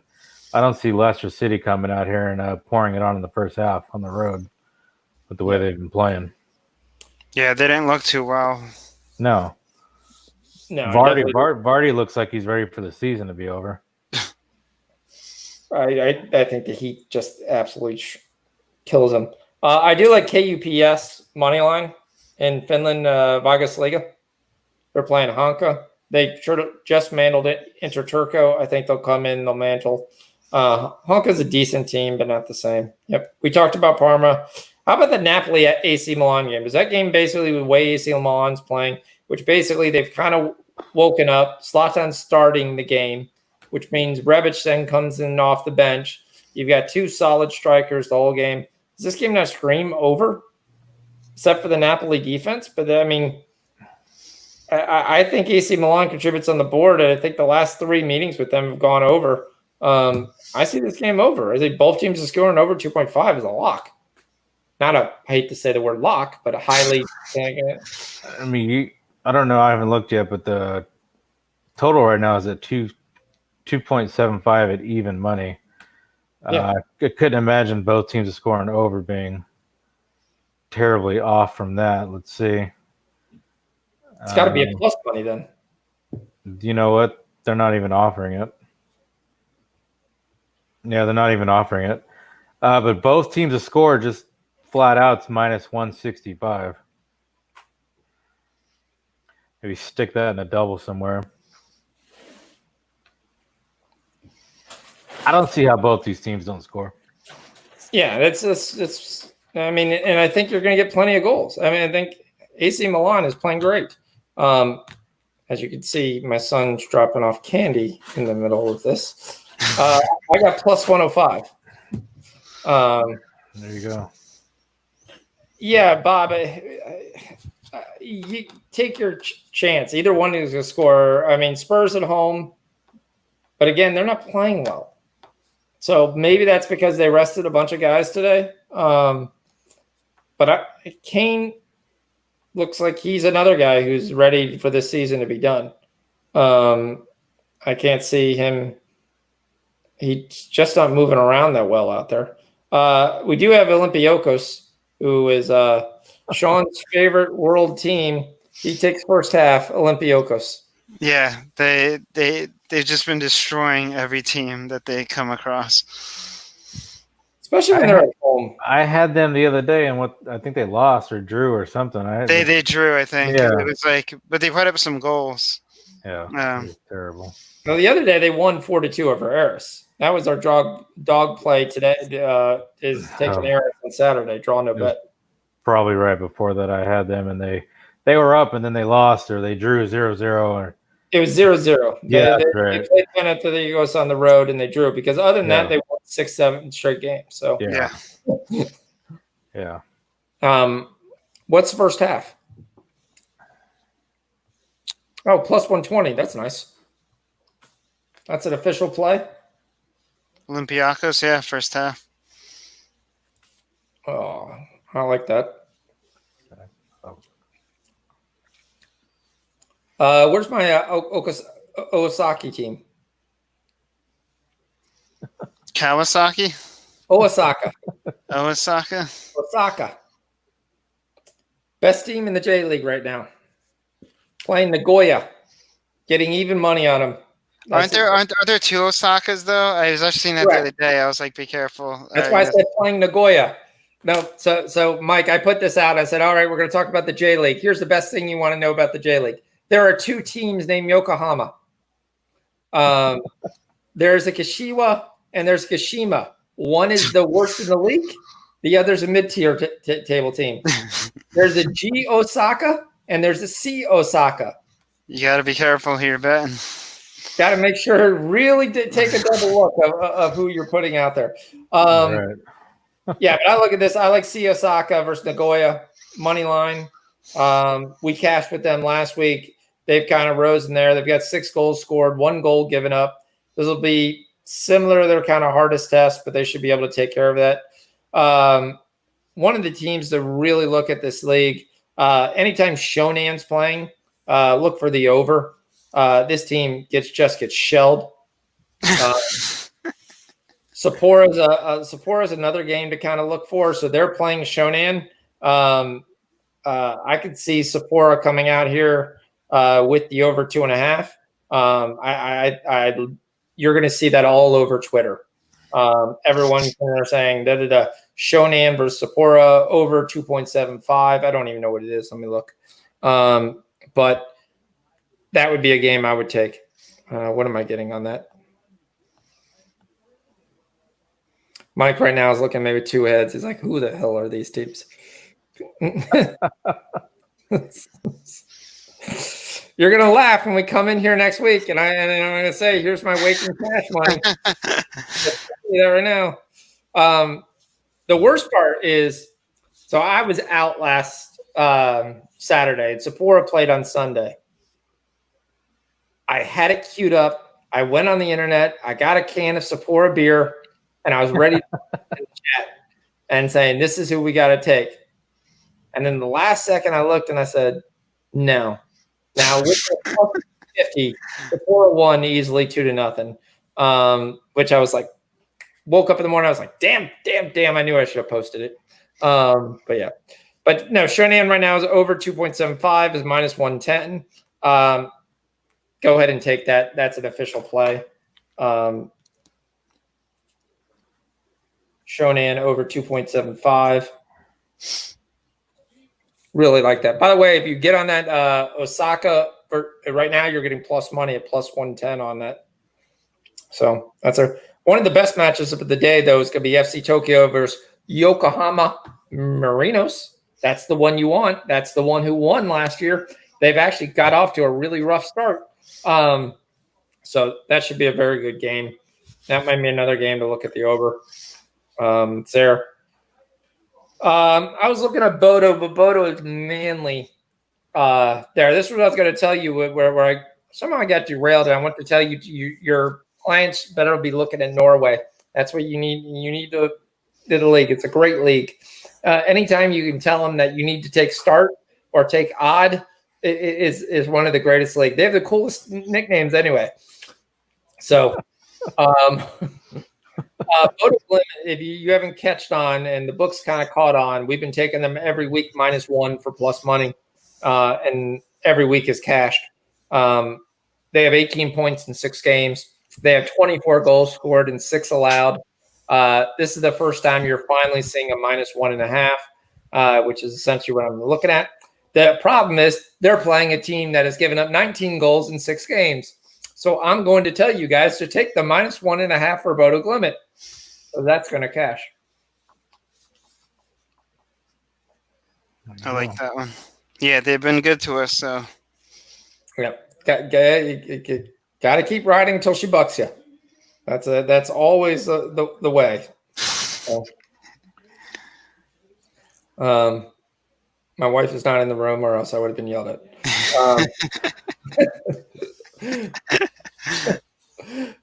I didn't say take the over 2.5. Yeah, because Bob, I said over 2.75. You got to take 2.75 or 3 with Sapporo. I mean, it's going to be 3 by the time we get to Sunday. Guarantee it. yeah, so 2.75, you'll save your bet. You've got an absolute great game in the K-League.